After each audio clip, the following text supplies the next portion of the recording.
Bah oui, c'est le fils de François Hollande et c'est probablement le meilleur bilan de François Hollande, quoi. Tu regardes le film et ça marche jamais, toutes les vannes tombent à plat parce que le monteur il était en RTT, je sais pas. Laurent, ce soir, il a vu deux choses, c'est bagarre et bandit.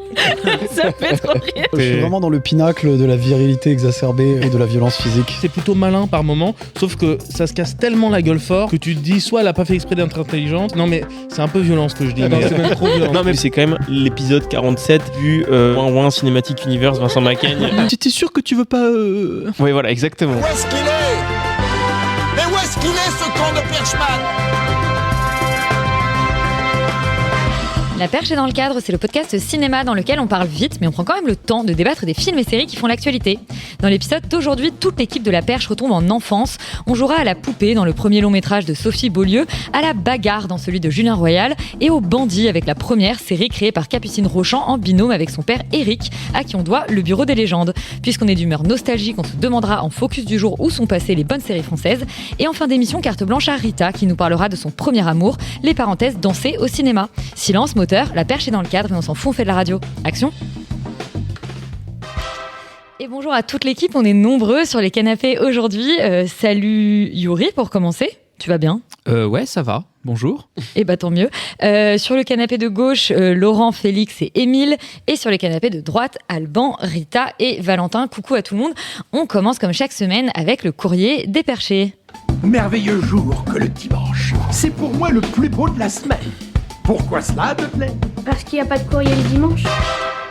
Et alors Félix, on a reçu des petits messages ? Oui, il y a notamment un message qui visiblement a été supprimé, mais moi qui suis...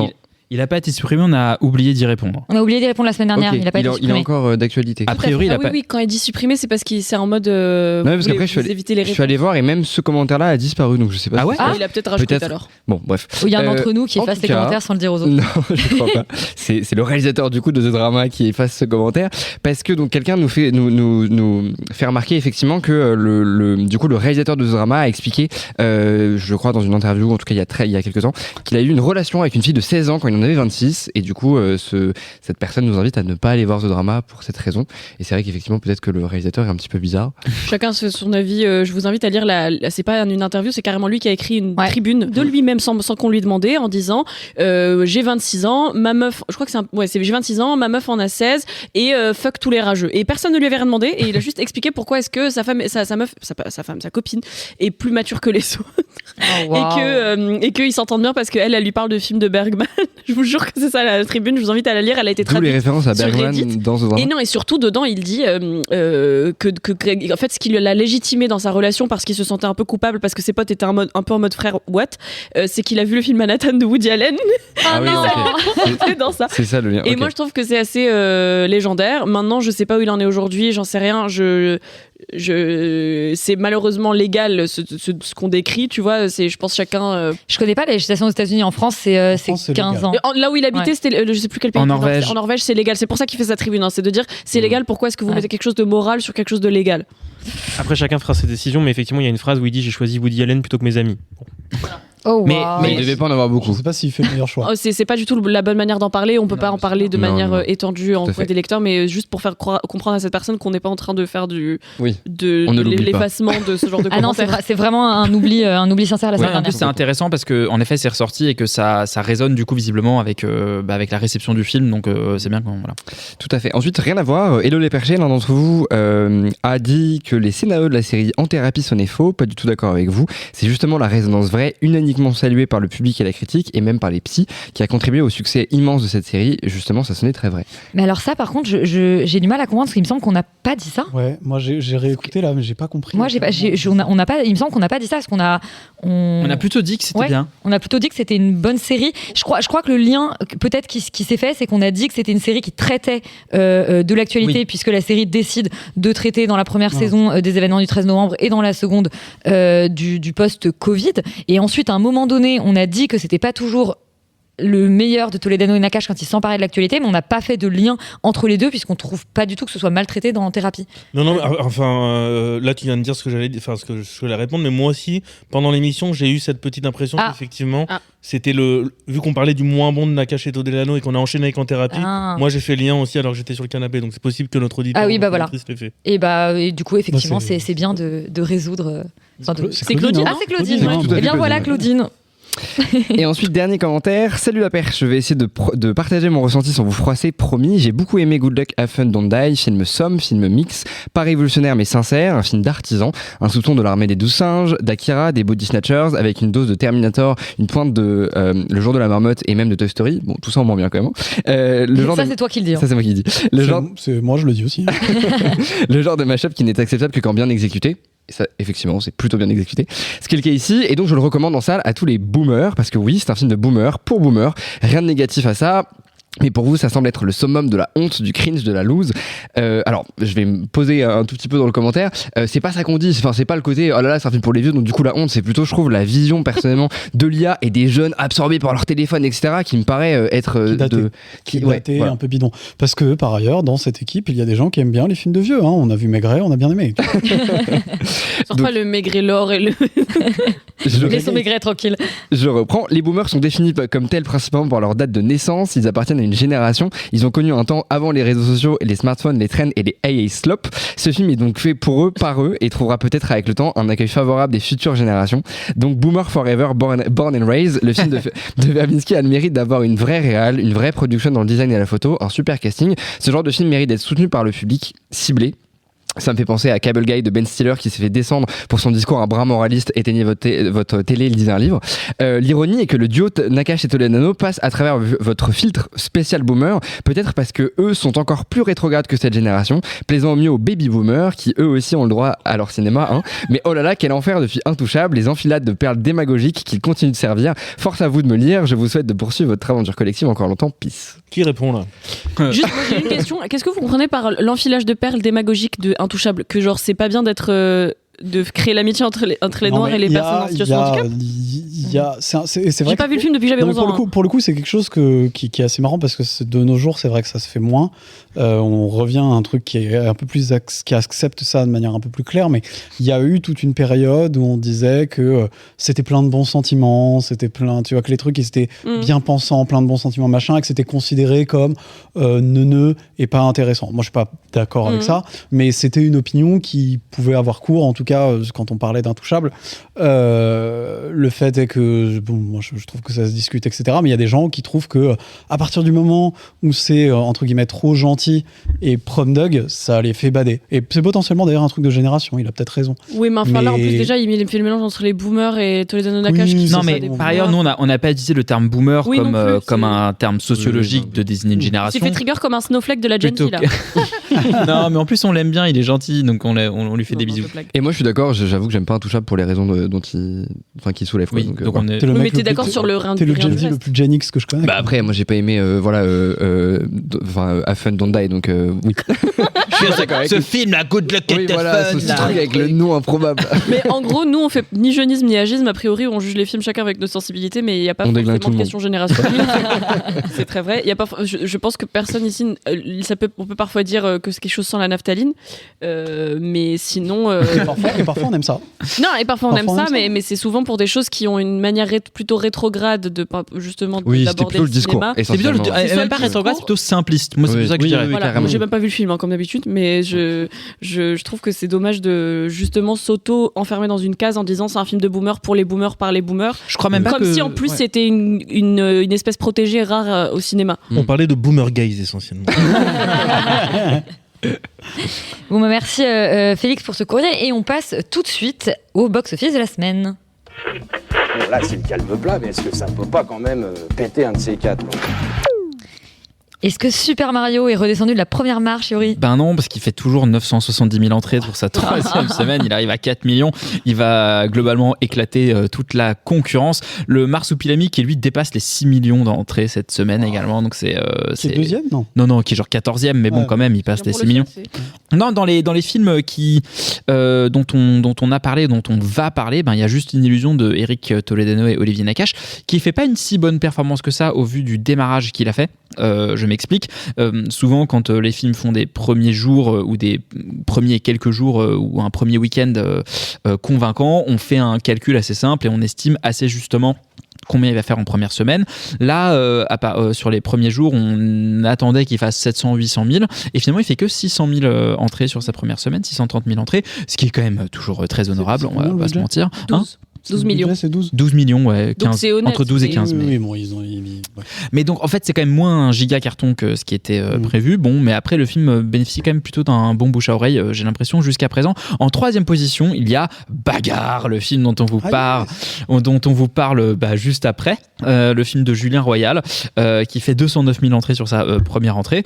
Donc voilà, il tabasse bien. Notez juste que c'est des films, généralement, Julien Royal et le mec principal dont on m'échappe.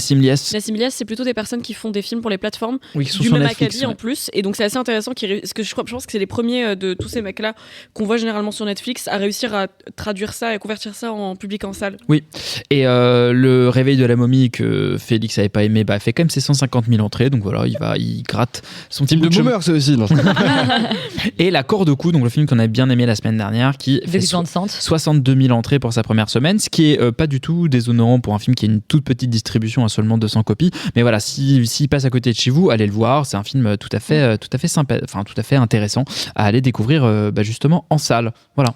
Merci Yuri. On passe tout de suite aux news, aux informations de la semaine, puisque on a eu quelques petites nouvelles sur Cannes. On a notamment vu l'affiche être dévoilée, une affiche qui met à l'honneur Thelma et Louise, donc les deux héroïnes du film éponyme de Ridley Scott.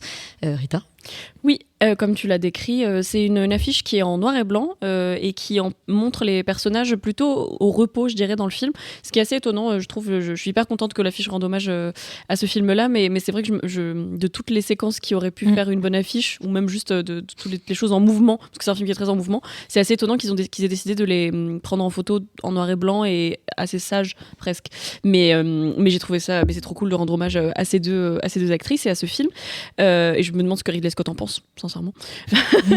On a aussi le jury de la semaine de la critique qui est tombé, qui est présidé par Paël Kapadia, qui avait gagné le grand prix, il me semble, pour All We Imagine As Light il y a quelques années. On avait beaucoup aimé ici à la Perche. Quelques années, c'était l'année dernière. Hein. Non, il y a 2 ans. Il y a 2 ans déjà. Et qui est un film assez exceptionnel. Je préférais qu'elle fasse des films plutôt qu'elle préside les jurys, mais c'est ok aussi. À côté il faut réseauter de temps en temps, c'est pas mal. Il y a Théodore Pellerin qu'on a vu dans Nino et qu'on a adoré dans Nino, qui vient d'être césarisé. Il y a aussi Oclou, qui, on m'a chuchoté, est une chanteuse, je ne savais pas. Ouais, et ça. Tu connais pas Oclou ? Félix est fan de Oclou, il va te bombarder de mails. Et surtout, je sais que c'est une grosse discussion, mais on ne dit pas Oclou. Hein. Oui, on dit Okelou. On dit Okelou, mais plus vite de dire Oclou. Ah, mais je savais pas, excusez-moi. Et c'est super, découvrir pas la mégenrer. Et ensuite, on a donc Ama Ampadu. Là non plus, mes connaissances s'arrêtaient à Théodore Pellerin, je vous en supplie, aidez-moi. On est là. Don Saron, Kovit Vanicha. Par contre, si tu me demandes de la prononciation, je vais pas t'aider. Non, je voulais dire, est-ce que vous savez leur métier surtout ? Parce que j'imagine. Oui, je crois que lui, il est journaliste et elle est productrice. Ok, trop bien. Et donc, il y a aussi une annonce que Sony serait partenaire de la Semaine de la Critique cette année. Ils vont remettre un prix avec doté d'argent, ce qui est plutôt cool, de 4 000 € pour la jeune génération de cinéastes. Et oui, ça m'a étonné qu'il y ait le prix précis annoncé dans les news. Et on a la sélection, et parmi les choses qui sont notables, il y a... Non, j'allais dire n'importe quoi, j'allais dire le Quentin Dupieux, mais il est dans... Non, mais par contre, on a eu les ajouts à la compétition officielle, donc James Gray, Paper Tiger. Il y a également un film de Judith Godrèche en Un certain regard, un film de Laetitia Masson également en Un certain regard, un film de Christophe Honoré qui se retrouve en Cannes première. Félix, il vient de lever les yeux au ciel jusqu'au plafond. Un film de Géraldine Nakache également. Non, mais la sélection, on avait vraiment besoin, donc c'est cool. Plusieurs films d'animation en séance spéciale, notamment Tangles de Léa Nelson, et le premier film d'Hélène Rossler-Ruiz, Le Triangle d'or, qui est également en séance spéciale, qui est un premier film. Et voilà, plutôt des trucs intéressants, j'ai l'impression. On ne sait pas, de toute façon, à Cannes, on ne sait pas ce qu'on va voir. Donc. Ouais, on ne sait pas ce qu'on va voir, on découvre. C'est comme les boîtes de chocolat, on a hâte. Le premier film dont on parle cette semaine, c'est Bagarre de Julien Royal. Reste pas là, Bougnoul, tu vas perdre des plumes. Ah, vous êtes raciste? Oh que oui. T'as vu le plagiste, comment il est incroyable, là? Non, mais j'avoue, il est frais, ça. Ah ouais. Par contre, il est super con, je lui ai parlé tout à l'heure, il a 2 neurones. Non, je comprends jamais les blagues des gens. Chaque fois qu'ils m'enfoncent, je me force à rigoler, du coup, je fais un truc du genre... Naïm est un amour dans la vie et un monstre quand il s'agit de se battre pour soigner sa chienne malade. Il est contraint d'intégrer Allo Bagarre, un service de combattants de rue qui règle les embrouilles à coups de poing. Et ce qui est bien, c'est que Laurent, Félix et Yuri, eh bien, vous êtes allés voir le film en team de bonhommes, tous les trois. Juste, Elisabeth, ce soir, il n'y a pas de fille, à part moi. Ouais. Et moi. Toi, bon, mais c'est pas la même chose. Ah, parce que je présente, tu veux dire? Vous n'êtes pas le même genre de filles. On n'en dira pas plus pour que les gens fassent leur propre transvestigation. Dans tous les cas, tout est fluide. Mais ce que je voulais dire par là, c'est que juste Laurent, ce soir, il a vu 2 choses, c'est bagarre et bandit. Ça fait trop rire. C'est super. Mais en même temps, on a 3 garçons sur la poupée, donc si tu veux. C'est terrible. En même temps? Je veux pas savoir. En tout cas, voilà, vous avez sorti vos gros bras. Laurent, est-ce que tu as déjà fait appel à Allo Bagarre?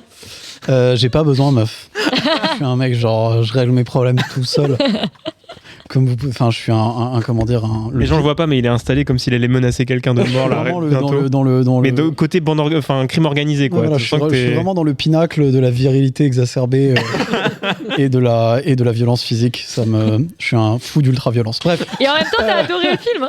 Et en même temps, j'ai adoré ce film. Moi, j'ai dû voir quelques épisodes de En passant pécho créé par effectivement Julien Royal. Il y a très longtemps, quand ça passait, c'était une web série. Mais je connais pas du tout ce qu'il a fait sinon, parce que j'ai pas vu le film qui d'ailleurs pour moi était sorti au ciné. Non, c'était Netflix et c'est la pire chose de l'année. Très bien. Et du coup, bref, j'ai pas vu ces autres trucs. Et là, honnêtement, j'étais très agréablement surpris. Je m'attendais pas à ce que ce soit aussi drôle. C'est-à-dire que tu sens quand même que c'est des types qui ont beaucoup bossé, pas mal de références de comédie française, mais surtout américaine, de ces 20-30 dernières années, voire même un peu avant, et qu'ils assument beaucoup de comiques qu'on a du mal à trop assumer en France, beaucoup de slapstick, de trucs très burlesques, avec un vrai truc physique autour des gueules, des grimaces, du travail du corps et tout, qui est extrêmement travaillé, extrêmement réussi. Je pense que c'est un des trucs les plus drôles que j'ai vus depuis vraiment longtemps. Et au-delà de ça, je trouve que c'est plutôt un bon film d'action. C'est-à-dire qu'il y a des bonnes scènes où ça tabasse. Tu sens qu'il y a eu un plaisir de balancer des cascadeurs à travers la caméra. Enfin, il y a un truc, il y a une vraie joie un peu enfantine autour de ce truc-là qui est hyper bien faite, hyper assumée, hyper réussie. Moi, j'ai vraiment ressenti le travail de l'artisan qui a vraiment envie de faire des bonnes vannes marrantes et de faire rigoler les gens avec un truc un peu débile. C'est très bête, c'est vraiment extrêmement bête. C'est super. Moi, j'adore ça. J'ai fait une éloge de la stupidité dans cette Mais en fait, émission. ça s'excuse pas d'être bête. C'est ça qui est bien. Ça s'excuse pas d'être bête. C'est vraiment dans la veine de ces films de National Lampoons des années 80-90 aux US et tout ça. Moi, j'adore. Le fameux Alarme Fatale. Moi, j'adore. Et honnêtement, ça fait très longtemps que j'ai pas vu une aussi bonne comédie française.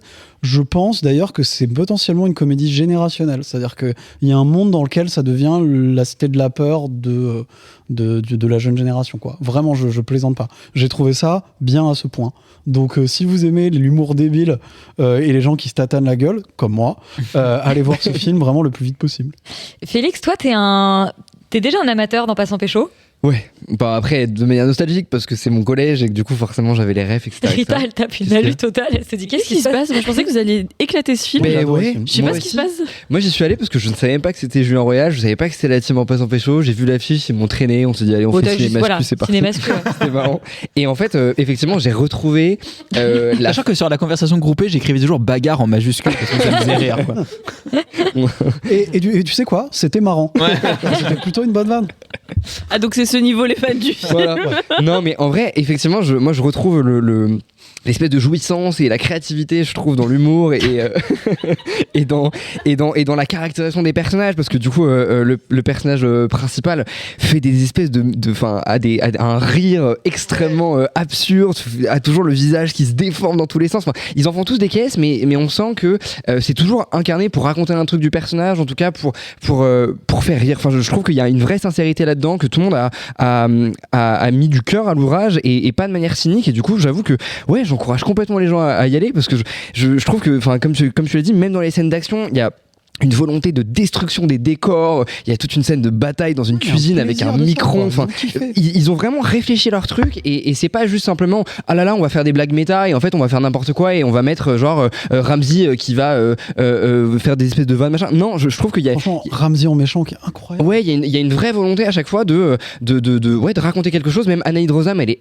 vraiment super. Je trouve que l'espèce de romance un peu avortée qui joue dans le film, bah elle est assez touchante même par moments. Après les petites limites quand même que j'ai par rapport au film, c'est que on est dans un espèce de truc assez rigolard et du coup c'est hyper jouissif pour le spectateur. Néanmoins, je trouve que l'émotion ne naît jamais complètement. Et après bon, on va me dire c'est pas l'objectif du film, fine, mais c'est sûr que du coup ça te met un tout petit peu à distance dans le sens où tu finis ça, t'as pas l'impression qu'on t'a raconté vraiment quelque chose. Il y a un vague message autour de la violence c'est pas bien et le mieux c'est de parler, mais en même temps le truc de fin est quand même incroyable. Oui, quoi, oui, voilà. En même temps, je trouve que le film tombe jamais dans le côté niais, tombe jamais dans la facilité justement que tu peux attendre quelque part dans le côté ce que tu disais en introduction quand on parlait de Toledano et Nakache, le côté voilà bien pensance etc. Pas du tout, au contraire il martyrise à fond son personnage jusqu'à la fin. Donc tout ça je trouve est quand même très jouissif. Et puis toujours des gueules aussi que tu vois jamais au cinéma, c'est toujours la même team depuis En passant pécho. C'est des acteurs qui sont super, qui malheureusement je trouve font pas assez carrière dans le cinéma alors qu'ils sont tous excellents. Une manière aussi de travailler le langage, enfin je sais pas, je trouve vraiment que c'est un film qui moi m'a vraiment je sais pas, c'est vraiment une version bien de la bande à Fifi quoi. Enfin tu vois, ouais, exactement, genre, complètement. C'est ce que ces mecs aurait dû être si jamais il savait faire de la comédie quoi. Ouais. Et de représenter aussi une culture, enfin je trouve que vraiment moi j'ai passé un super moment quoi. Est-ce qu'il y a des caméos des parents de Julien Royal? Non, mais par contre incroyable que ce soit ce mec là qui fasse et surtout pour le contexte, c'est le fils de François Hollande et Ségolène Royal quand même, le moins cool de imaginer François Hollande et Ségolène Royal en train de voir ce film à l'avant-première. Mais même nouveau riche, genre comment c'est possible, enfin c'est incroyable. En vrai il y a un monde où François Hollande typiquement il se tape des barres en vrai. Mais je pense en vrai ça doit c'est très drôle. Moi c'est vrai que de plus en plus ça ressemble à un prank, c'est-à-dire que quand t'as dit qu'Anaïd Rosam était très bien dedans, moi je me suis dit là ça c'est trop gros là. Parce que tu trouves qu'elle est bien? Tu penses je dis pas qu'elle c'est une mauvaise actrice, je dis juste non, j'ai jamais vu bonne. Dans le film elle joue quand même une chanteuse qui chante faux et elle chante super bien faux. Et elle chante super bien faux. Elle a un vrai timing comique, franchement elle est mais au cinéma généralement en vrai c'est drôle parce que là depuis tout à l'heure on dirait que vous êtes en train de parler d'une comédie du siècle et j'ai l'impression que c'est vraiment un truc incroyable pour vous. Honnêtement je pense et j'ai très envie d'aller voir vu comment vous en parlez, mais c'est vrai que ça ressemble à un proc parce que vous avez quand même dit Anaïd Rosam est une super actrice dedans, c'est super bien écrit, il y a des super gags, c'est une bonne comédie, c'est touchant et émouvant, il y a un discours intelligent derrière. Non, ça s'appelle Bagarre. Rita, je te propose qu'on fasse le contre-cinémascu et qu'on y aille toutes les deux voir ce bagarre. Grave, je croyais que tu voulais dire qu'on allait arrêter leur chronique. Non, je donne la parole au président de Cinémascu, Yuri. Non mais bah oui, c'est le fils de François Hollande et c'est probablement le meilleur bilan de François Hollande quoi. C'est-à-dire que c'est vraiment turbo débile, hyper con, très généreux et en même temps moi je rejoins complètement ce que vous dites. Moi en fait on va pas balancer des milliards de rêves, mais pour moi c'est les héritiers aussi, enfin dans ce film-là en tout cas, des François Pignon et des films de Francis Weber comme ça, parce que globalement le personnage principal est giga con. Et c'est un truc au début. T'as envie de l'inviter à dîner ? Au début du film, exactement. Et au début du film, tu te dis waouh, il surjoue vraiment. Qu'est-ce qui se passe ? Enfin, et en fait, tu te rends compte au bout de la deuxième scène où t'as deux meufs au bord d'une piscine qui le matent et qui disent genre putain, il est vraiment trop beau le pisciniste. Ouais, mais je lui parlais, il est giga con. Et du coup ça, et en fait pendant tout le film, ils tiennent le fait que ce gars est un méga crétin et que tout ce qui lui arrive est genre en fait est complètement absurde et même il veut sauver son chien malade tu vois. Il pue des pieds à un point où ça fait vomir les gens. C'est vrai que t'as une vanne et ce truc là et en fait et ce qui est trop bien c'est qu'il ne lâche rien de leur vanne. Bête, hein, vous apprenez. Ce qui est hyper jouissif c'est qu'ils ne lâchent rien de leur vanne. C'est pas du Heidegger, c'est pas du Spinoza hein. Les gens vomissent aussi dans La Cité de la Peur, vous l'avez comparé donc ils ne lâchent absolument rien de leur vanne, ils ne lâchent rien du rire du mec. À la fin il finit dans un état déplorable et en fait vraiment ils lui mettent tellement cher que te dis mais jusqu'à où ça va aller, mais ils assument complètement ce truc complètement débile. Et puis tout le monde prend cher aussi. Mais tout le monde prend cher. Les fachos, les antifas, les machins, enfin je veux dire tout le monde est ridiculisé et ça. Et il y a un truc hyper jouissif dans la manière qu'ils ont de faire durer. C'est un discours politique aussi. Non mais en vrai oui c'est quand même mais après c'est politique pour voilà. Mais ce que je veux dire c'est qu'il y a il y a un truc très jouissif dans le film, dans la manière dont ils ont de faire durer certaines séquences jusqu'à l'absurde. C'est-à-dire qu'il y a des moments où en fait ça devrait pas durer autant de temps, et le fait que ça dure, le fait qu'il ait un rire bizarre, le fait que, et bah, tu vois, ça, en fait il y a une espèce de comique d'accumulation et de répétition qui marche super bien au-delà du fait qu'ils se mettent des tatanes en permanence. Mais non, enfin c'est bien quoi, c'est vraiment bien. Et bah qui le cru, on vous encourage à aller découvrir Bagarre de Julien Royal. Terrible. Et on enchaîne avec Bandit, la série créée par Eric et Capitaine Rochant. L'histoire que je vais vous raconter aujourd'hui, c'est l'histoire de la vie. La vraie vie pourrie. Désolé pour ta maman. Qu'est-ce qui va se passer, tu penses ? La nouvelle série Netflix, à la suite de la mort de leur mère, leur pilier et leur repère, 11 frères et sœurs âgés de 7 à 23 ans luttent pour rester unis face à l'adversité. Pour certains, le trafic de drogue semble être la seule issue. Ce choix, loin de faire l'unanimité, met à rude épreuve la force de leurs liens familiaux. Alban, est-ce que t'es un... j'allais dire, tu te réveilles comme si... Non, mais j'ai pas lu le conducteur. Donc, voilà. Mais est-ce que tu as vu Bandit ? Bien sûr. Très bien. Dracula, alors. J'ai vu Bandit, j'ai pas vu en entier, j'ai vu les 4 premiers épisodes, j'ai vu la moitié. Je crois qu'il y a que Yuri qui l'a vu. Non, Laurent aussi, vous l'avez vu tous les deux en entier, mais on commence... Mais pour commencer, j'ai envie de continuer après l'émission, donc c'est déjà un point positif. C'est une série que j'ai trouvée... Alors, c'est une série qui, dans son squelette, on va dire, dans son ossature narrative, est intéressante et plutôt bien écrit. Je trouve qu'on arrive à suivre les personnages, je trouve que ils arrivent à nous donner du suspense. Bien sûr, il y a plein de points positifs qui vont être abordés après. Là, je veux juste parler en termes de... Tu es un négatif. Non. Ah, positif. Autrement positif, que le scénario et que la série en elle-même. Je trouve que par moment, et c'est un peu une des premières limites que j'ai posées à cette série, c'est qu'on rajoute énormément de choses qui ne servent à rien dans le développement de l'histoire. En général, quand ça arrive, ça veut dire que c'est mal écrit. Pardon, Non, enfin, si tu veux, Laurent, mais tu pourras le développer tout à l'heure si tu veux. En fait, je trouve que l'histoire est vraiment globalement intéressante. Parfois, ils vont te mettre un vol de scooter où l'enjeu va durer 3 minutes et en fait, on s'en fiche alors que derrière ça, il y a une vraie histoire, il y a des vrais personnages, il y a des vraies relations. Je trouve que c'est très intéressant de voir cette famille évoluer, de voir les liens qui se développent entre eux. La série n'est pas du tout linéaire. On n'a pas dit où ça se passait. Ça se passe en Martinique. Effectivement, ça se passe en Martinique. Et je trouve que la série est méga intéressante aussi pour ça, aussi pour le casting, aussi pour la musique. Pas toutes les musiques, il y en a une qui est vraiment dramatique, mais je vois qu'en fait ça fait un tollé sur Instagram et que ça juge quelqu'un en particulier dans cette série, mais il y a vraiment une chanson, je sais pas si vous l'avez repéré dans la série, qui est horrible. C'est quel épisode ? Ça passe dans 2 épisodes, c'est le 3 et le 4. C'est une chanson, c'est pas un morceau de BO, c'est une chanson vraiment ? C'est un morceau de rap, je crois, qui est rappé par Ambre, une des actrices. Bon bref, c'est une catastrophe. Mais on n'y reviendra pas. Voilà, je trouve que c'est une série qui a plein d'aspects positifs et c'est bien en fait de voir cette culture là aussi sur Netflix, sur sa télé. Il y a plein de points positifs là-dessus et je pense rebondir sur mes collègues parce que là j'ai rien qui me vient. Rita, toi je crois que t'as vu que le premier épisode pour le coup. Oui, moi j'ai mal fait mon travail ce soir, j'ai vu qu'un seul épisode, mais parce que je voulais absolument en découvrir le phénomène, dans la mesure où c'est un phénomène. C'est une des séries qui fait les meilleurs scores de Netflix en termes de séries françaises. Enfin une série qui marche sur Netflix. Complètement, et puis en fait qui n'a pas été sous-estimé dans son potentiel de frappe parce que c'était quand même un gros risque. Alors c'est pas un risque de miser sur Éric Rochant, le mec qui a signé Le Bureau des légendes. En l'occurrence, ils ont misé sur sa fille d'abord et lui est venu ensuite sur le projet à un moment où je crois qu'il prenait un peu l'eau, mais au tout départ ils ont pris les droits du projet, c'était Capucine Rochant qui était aux manettes. Oui, me semble. Enfin, mais bon. Bon, voilà. En tout cas, voilà, je cherchais le chiffre. En gros, ils ont fait 2 millions de visionnages dans le monde pour les 4 premiers jours de diffusion et il était dans le top de plusieurs pays différents, dans le top 10. À titre d'exemple, le démarrage de Les Lionnes, leur dernière série la plus stylée, c'est la moitié. Oui, et il était top 1 série France. Il est toujours. Pendant, ouais, voilà. Depuis sa sortie il y a 2 semaines, j'ai envie de dire. Ouais. En tout cas, en fait, le phénomène, dans ce genre de série, c'est toujours compliqué de détacher le phénomène de son application, je trouve. D'autant plus quand il y a quelque chose de l'inédit, dans la mesure où une série française sur les territoires ultramarins, surtout sur celui-ci, surtout en essayant de rendre ça ni misérabiliste, ni trop tout est beau, la vie est belle, ni en fait un truc un peu bizarre d'un point de vue de métropolitain. En fait, et déjà avec le mot métropolitain qui a son lot de problématiques qui vient avec, c'était déjà, je trouve, un immense pari, et partir dans le genre, partir vers le thriller, et vers moi, dans les premières scènes, je me suis dit, ok, ils veulent faire Le Parrain. C'est un film qui se réclame très clairement d'Al Pacino à tous ses niveaux. Il y a une affiche de Scarface dans le premier épisode, on en discute ouvertement, c'est un truc où ils veulent creuser ce genre de personnage avec le héros qui s'appelle Killian, il me semble, le personnage.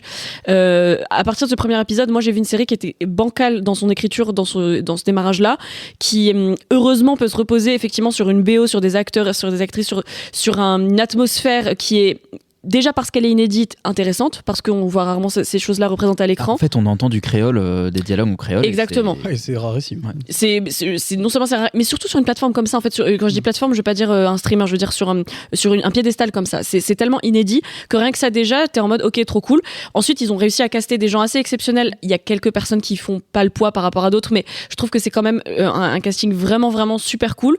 Maintenant, en fait, ça m'a donné envie de voir la suite. Alors, et surtout les dernières 20 minutes de l'épisode m'ont tenu en tension assez intense, parce qu'en fait il y a des choses qui relèvent de faire sortir des enfants de l'innocence en fait, et qui tout de suite te met en tension et te rend presque triste. Moi il y a des trucs qui m'ont vraiment fait mal en fait dans ce premier épisode et qui m'ont donné envie de continuer. Très drôle dit comme ça, mais qui m'ont intrigué en fait, et ce qui est, je pense, le signe d'un bon thriller. Après, je comprends pas comment Netflix a laissé passer ça. Je me suis dit qu'ils ont un peu leurs règles un peu de blague. Normalement, à la télé et sur Internet, il faut qu'il y ait un meurtre dans les premières minutes pour que les gens restent. Bon, et il arrive dans les premières minutes. Hein. Ah l'événement, je pense que l'événement déclencheur de tout ce qui arrive, la mort de la mère, arrive à la moitié du premier épisode. Oui, et je pense que ça aurait dû être la fin du premier épisode. La mort de la mère, ouais. Pour moi, exactement ce que j'ai dit, c'est la fin ou le début. Mais il faut pas le milieu, parce que là, c'est trop bizarre. Et puis cette scène est trop chelou d'ailleurs. Elle est Looney Tunesesque, je dirais. Ouais. Mais donc ce premier épisode, moi j'avais pas vu le pitch, en plus je savais pas qu'elle mourait. Donc quand elle est arrivée, j'étais qu'est-ce qui se passe? Donc je pense que je vais clairement continuer, j'ai très envie de continuer, et c'est aussi pour ça que je voulais en parler, même si j'ai pas vu beaucoup, j'ai vu que le premier, pour dire que allez-y. Tous les gens que je connais, je pense qu'à cette table vont dire la même chose. Le premier épisode n'est pas un bon pilote. Visiblement, le deuxième est un meilleur pilote pour la série. Mais moi, je suis déjà très embarquée par le personnage de Killian, qui est un espèce de héros tragique qu'on voit venir à des kilomètres, mais que je trouve trop intéressant. Et je suis très, très intéressée par l'idée du clan, en fait. C'est un clan et ils sont vraiment nombreux. Et Yori, effectivement, alors toi, t'as tout regardé, et il me semble qu'effectivement, comme dit Rita, toi aussi tu rebondis sur le fait que t'as trouvé que le pilote était vraiment pas le meilleur épisode et que la série se lance ensuite. En fait, c'est une série qui est très curieuse, et en effet, je rejoins, enfin, évidemment, sa portée symbolique, elle dépasse presque beaucoup de choses, mais je trouve que la série souffre d'un vrai défaut d'équilibre, qui est que elle commence de manière un peu bif-bof et elle termine de manière un peu bif-bof. Et du coup, ce qui fait que au milieu, moi je trouve que t'as vraiment des bons épisodes, des bonnes storylines, des bonnes scènes. Tu l'as dévoré la série? Moi j'ai regardé, oui, en fait, parce que vraiment au milieu j'étais genre waouh, ça m'intéresse, mais après je suis assez client du genre. Enfin, pour comparer un tout petit peu, même si c'est évidemment pas la même chose, mais Zion m'avait plutôt moins convaincu aussi sur ce côté raconter un peu un canevas d'histoire de films de genre, en l'occurrence c'était en Guadeloupe, voilà, et là c'est en Martinique, mais avec des acteurs en effet locaux et globalement tournés sur place, fait avec notamment ils avaient une coordinatrice d'écriture et script sur le plateau qui s'occupait des dialogues en créole et que je salue, je sais pas si elle nous écoute, Jess, bonjour. Mais du coup, tu la connais ou juste et donc le fait est que il y a quand même un soin qui a été apporté à tout ça, et c'est un soin qui moi me plaît. En fait. Et par contre, je trouve que la série a aussi un super personnage central qui est Milord, donc Killian, qui est ce dealer de drogue de 16 ans qui en fait qui tient les ficelles et qui est plus malin que tout le monde, etc. Le problème, c'est que tout au long de la série, tu te rends compte que il n'est pas juste plus malin que tout le monde, parce que la série tourne un peu en rond, c'est pas ce qu'elle doit lui faire faire, et que sa rivalité avec son frère Kingsley, elle nourrit justement la première moitié de la série, et un peu du mal à se développer de manière assez tragique et intéressante sur la deuxième moitié. Ce qui moi m'amène à mon plus gros problème de cette série, c'est qu'en fait justement l'aspect clan dont tu parles, Rita, en fait il n'existe pas. Au bout d'un moment, ça aurait dû être une histoire sur deux frères et peut-être quelques personnages secondaires. mais globalement, tu sens que les 11 personnages, ils ont pas le temps de les faire exister. C'est pas shameless de ce point de vue-là, quoi. Ils ont pas d'intérêt à les faire exister parce que tu as des enfants. Oui, les petits sont vraiment petits. Ils sont vraiment monnaie d'échange. Il y en a un dans les petits. Oui, mais t'en as un. Incroyable. Et du coup, lui qui est super. Qui est mon personnage préféré de la série. Celui qui dit que je le fume et tout machin. Celui qui a un gangster. On est rédhibitoire. Celui qui a 8 ans et c'est le plus gros gangster de tous les gangsters. C'est celui qui dès le premier épisode prend un flingue. Voilà. Mais du coup, fou furieux. Et du coup, et en fait ça finit par poser problème à la série, qui fait que les seuls enjeux qui semblent intéresser les scénaristes, c'est les deux frères. Et en fait, globalement, la sœur, la première sœur, la deuxième sœur, machin, ils ont des quêtes annexes un peu vraiment de NPC. Mais c'est des filles, on s'en fiche, ça. Hein, t'es vraiment sûr qu'il y avait des scénaristes, des infos Et c'est écrit par Capucine et Éric Rochant, mais également des auteurs et autrices. Éric Rochant qui réalise également par Jimmy Laporal-Trésor, à qui on devait les Rascals, et Mathilde Vallet. Il me semble, Laurent, que toi, t'es un peu moins sensible à Bandit que tes camarades. En fait, Tu préfères la bagarre au Bandit? J'ai pas envie de cracher trop sur le truc, parce qu'en fait, je trouve que la série est plein de bonnes intentions et qu'il y a plein d'idées qui sont super dedans. En effet, je rejoins ce que vous dites sur la sincérité de faire un truc qui se passe en Martinique avec des acteurs locaux où il y a du créole, enfin tout ça, je suis d'accord. Mais moi, j'ai un énorme souci, c'est que je trouve ça horriblement mal écrit. C'est-à-dire, je trouve ça scandaleux même. C'est-à-dire que c'est un stade où je pense que normalement un truc comme ça n'aurait jamais dû être greenlighté par quelqu'un de sensé, quoi. Et qu'on a collé le nom d'Éric Rochant et que du coup ça passe. Mais honnêtement, c'est pas sérieux, tu vois. Il y a quand même des tas de trucs qui sont balancés un peu comme ça au hasard, alors qu'ils ont aucune finalité. On essaie de vaguement te créer un personnage de méchant avec Jonathan Zakaï, qui est un peu la caution blanche du film, alors qu'il sert à rien et que c'est le pire personnage de l'univers. Il y a des espèces de micro sous-intrigues qui sont rajoutées comme ça, un peu à la serpe, et franchement, elles sont bidons. Et elles font perdre un temps dingue à cette série qui, du coup, a un rythme vachement lent à cause de toutes ces conneries, en fait. Et que l'espèce de pari de base d'essayer de faire un truc sur la fratrie, machin, ça ne marche pas du tout. Et c'est un pari qui est complètement raté. Je pense qu'il y a des ambitions qui étaient très importantes autour de cette série, notamment sur ce dont j'ai parlé dans ma carte blanche la semaine dernière, sur raconter l'environnement et de parler un peu de tout ça. Il y avait un vrai potentiel et que c'est complètement raté pour moi, et donc ça me dérange vachement, parce que alors j'ai tout regardé quand même, je vais pas dire que je me suis infligé le truc parce que c'est pas regardable non plus, mais il y a quand même, je trouve que c'est pas une expérience très agréable, c'était quand même assez long et pas très marrant, et du coup pour pouvoir vraiment en parler sérieusement, et ça ne s'améliore pas à la fin, voire je trouve les derniers épisodes, en particulier le dernier, vraiment vraiment mauvais, quoi. C'est-à-dire que je suis un peu genre halluciné de voir à quel point ils n'ont pas réussi en termes d'écriture à bosser un truc suffisamment pour qu'on ait vraiment une bonne série alors qu'il y avait du potentiel. L'autre petit souci, c'est que je trouve que les acteurs sont pas tous très bons. C'est-à-dire qu'il y a quand même un truc un peu inégal dans le casting. Ce qui est assez bizarre. Y compris les deux frères ? Non, les deux frères sont sont probablement les meilleurs. Il y a d'autres personnages qui sont vraiment bons, tu vois, mais là où moi je trouve que cette série est vraiment bizarre aussi, parce que le pilote est pas bon, quoi. Enfin, le pilote est honnêtement le pire épisode de la série. Il sent le truc Frankensteinisé avec Netflix. Il sent le truc fait à l'arrache, qui a été remonté 15 fois, qui est un truc qui marche pas, tu vois, et que ce qui est curieux quand on fait une série, et que c'est classique, coup, que les pilotes souffrent beaucoup de remontage. Ouais, mais tu vois, là je sais pas l'origine. Normalement, dans une série, la plupart du temps, tu vas à fond sur le pilote. Il faut accrocher les gens avec le pilote, donc en fait tu t'envoies la purée sur le pilote. Et là, il est bizarre, il est flottant, il y a des trucs qui marchent pas super. Et ce qui est curieux, c'est que les acteurs s'améliorent au fur et à mesure de la série. C'est-à-dire que je trouve que dans le premier épisode, il y en a quand même, la plupart, je pense qu'ils trouvent leur personnage. Et qu'en fait, ils trouvent le personnage, ils trouvent le truc. Et que voilà, il y a un problème. Moi, j'ai vraiment l'impression qu'il y a un problème de temps passé et de travail d'une manière générale sur comment faire cette série. Peut-être parce qu'ils n'ont pas eu le budget, peut-être parce qu'ils. Je pense que c'est vraiment un souci d'écriture et de la manière. Ça n'a pas été bien fait, j'en sais rien, mais honnêtement, je trouve que c'est pas un truc que je trouve assez agréable à voir, et c'est hyper dommage, parce que franchement, s'ils avaient réussi à faire la série qu'ils auraient aimé faire, ça aurait été incroyable. Et moi, je trouve ça complètement planté, quoi. Et juste, moi, je reviens sur ce qu'on a dit sur Jimmy Laporal-Trésor, c'est-à-dire que pendant que tu parlais, Laurent, j'ai regardé les génériques de tous les épisodes là sur Netflix.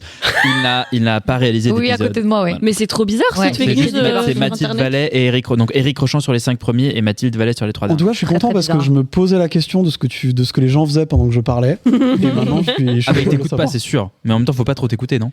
En même temps, tant mieux. Hein? Alors apparemment, il est dans le pool d'écriture, mais il n'a pas ouais. réalisé. Bon, tout ça est bizarre. Intéressant. Mais ça me surprend moyen d'avoir cette production à l'arrache en fait. Mais parce que je trouve que ça correspond à un truc qui a été fait pas sérieusement. Et c'est bien dommage. Et tu voulais rajouter quelque chose ou pas, Alban, du coup? Non. Eh ben très bien. On passe au focus de la semaine. On s'est demandé où sont passées les bonnes séries françaises. Jingle. Ce film a confondu mon histoire et celle de ma sœur Colette, qui a effectivement épousé Monsieur McBurret. Monsieur McBurret, qui est l'aviateur anglais. Voilà. Comme toutes les semaines, on vous a demandé sur Instagram quelles étaient les séries françaises cette fois-ci que vous aimiez. Alors, sans grande surprise, c'est très majoritairement Le Bureau des légendes, 10%, Hippocrate qui reviennent. On a aussi Un village français, Les espions de la terreur en thérapie, OVNI, Engrenage, Fais pas ci, fais pas ça, Les Sambre. espions de la terreur, c'est c'est série M6. C'est incroyable. C'est l'autre série nom de M6. l'émission. Ouais. Ok. Jamais entendu parler. Écoute, c'était peut-être il y a 2-3 ans. Donc je disais, Fais pas ci, fais pas ça, Sambre, Laetitia, Oussekine. Enfin, Laetitia, Deep Cut, on l'a vu ensemble d'ailleurs, Émile. Baron Noir, Iris, Samuel.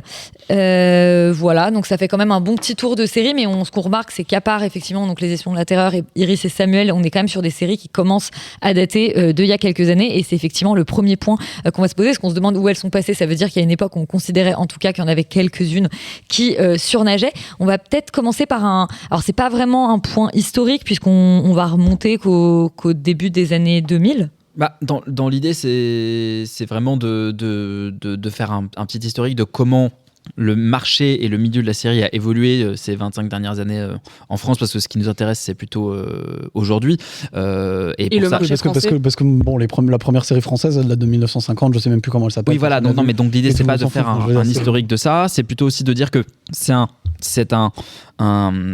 secteur qui a été beaucoup regardé de haut par rapport au cinéma, qui était toujours un peu considéré comme étant un sous-genre par rapport à la fiction sur le grand écran, et arrive donc au tournant à la fin des années 90, début des années 2000, vraiment une révolution industrielle aux États-Unis, qui est que les chaînes payantes de type HBO et Showtime vont commencer à mettre de l'argent pour faire des séries vraiment de qualité, avec un gros budget, avec des gros pools de scénaristes, et qui vont donner naissance, on va dire, à la série contemporaine telle qu'on la premium, telle qu'on la connaît aujourd'hui.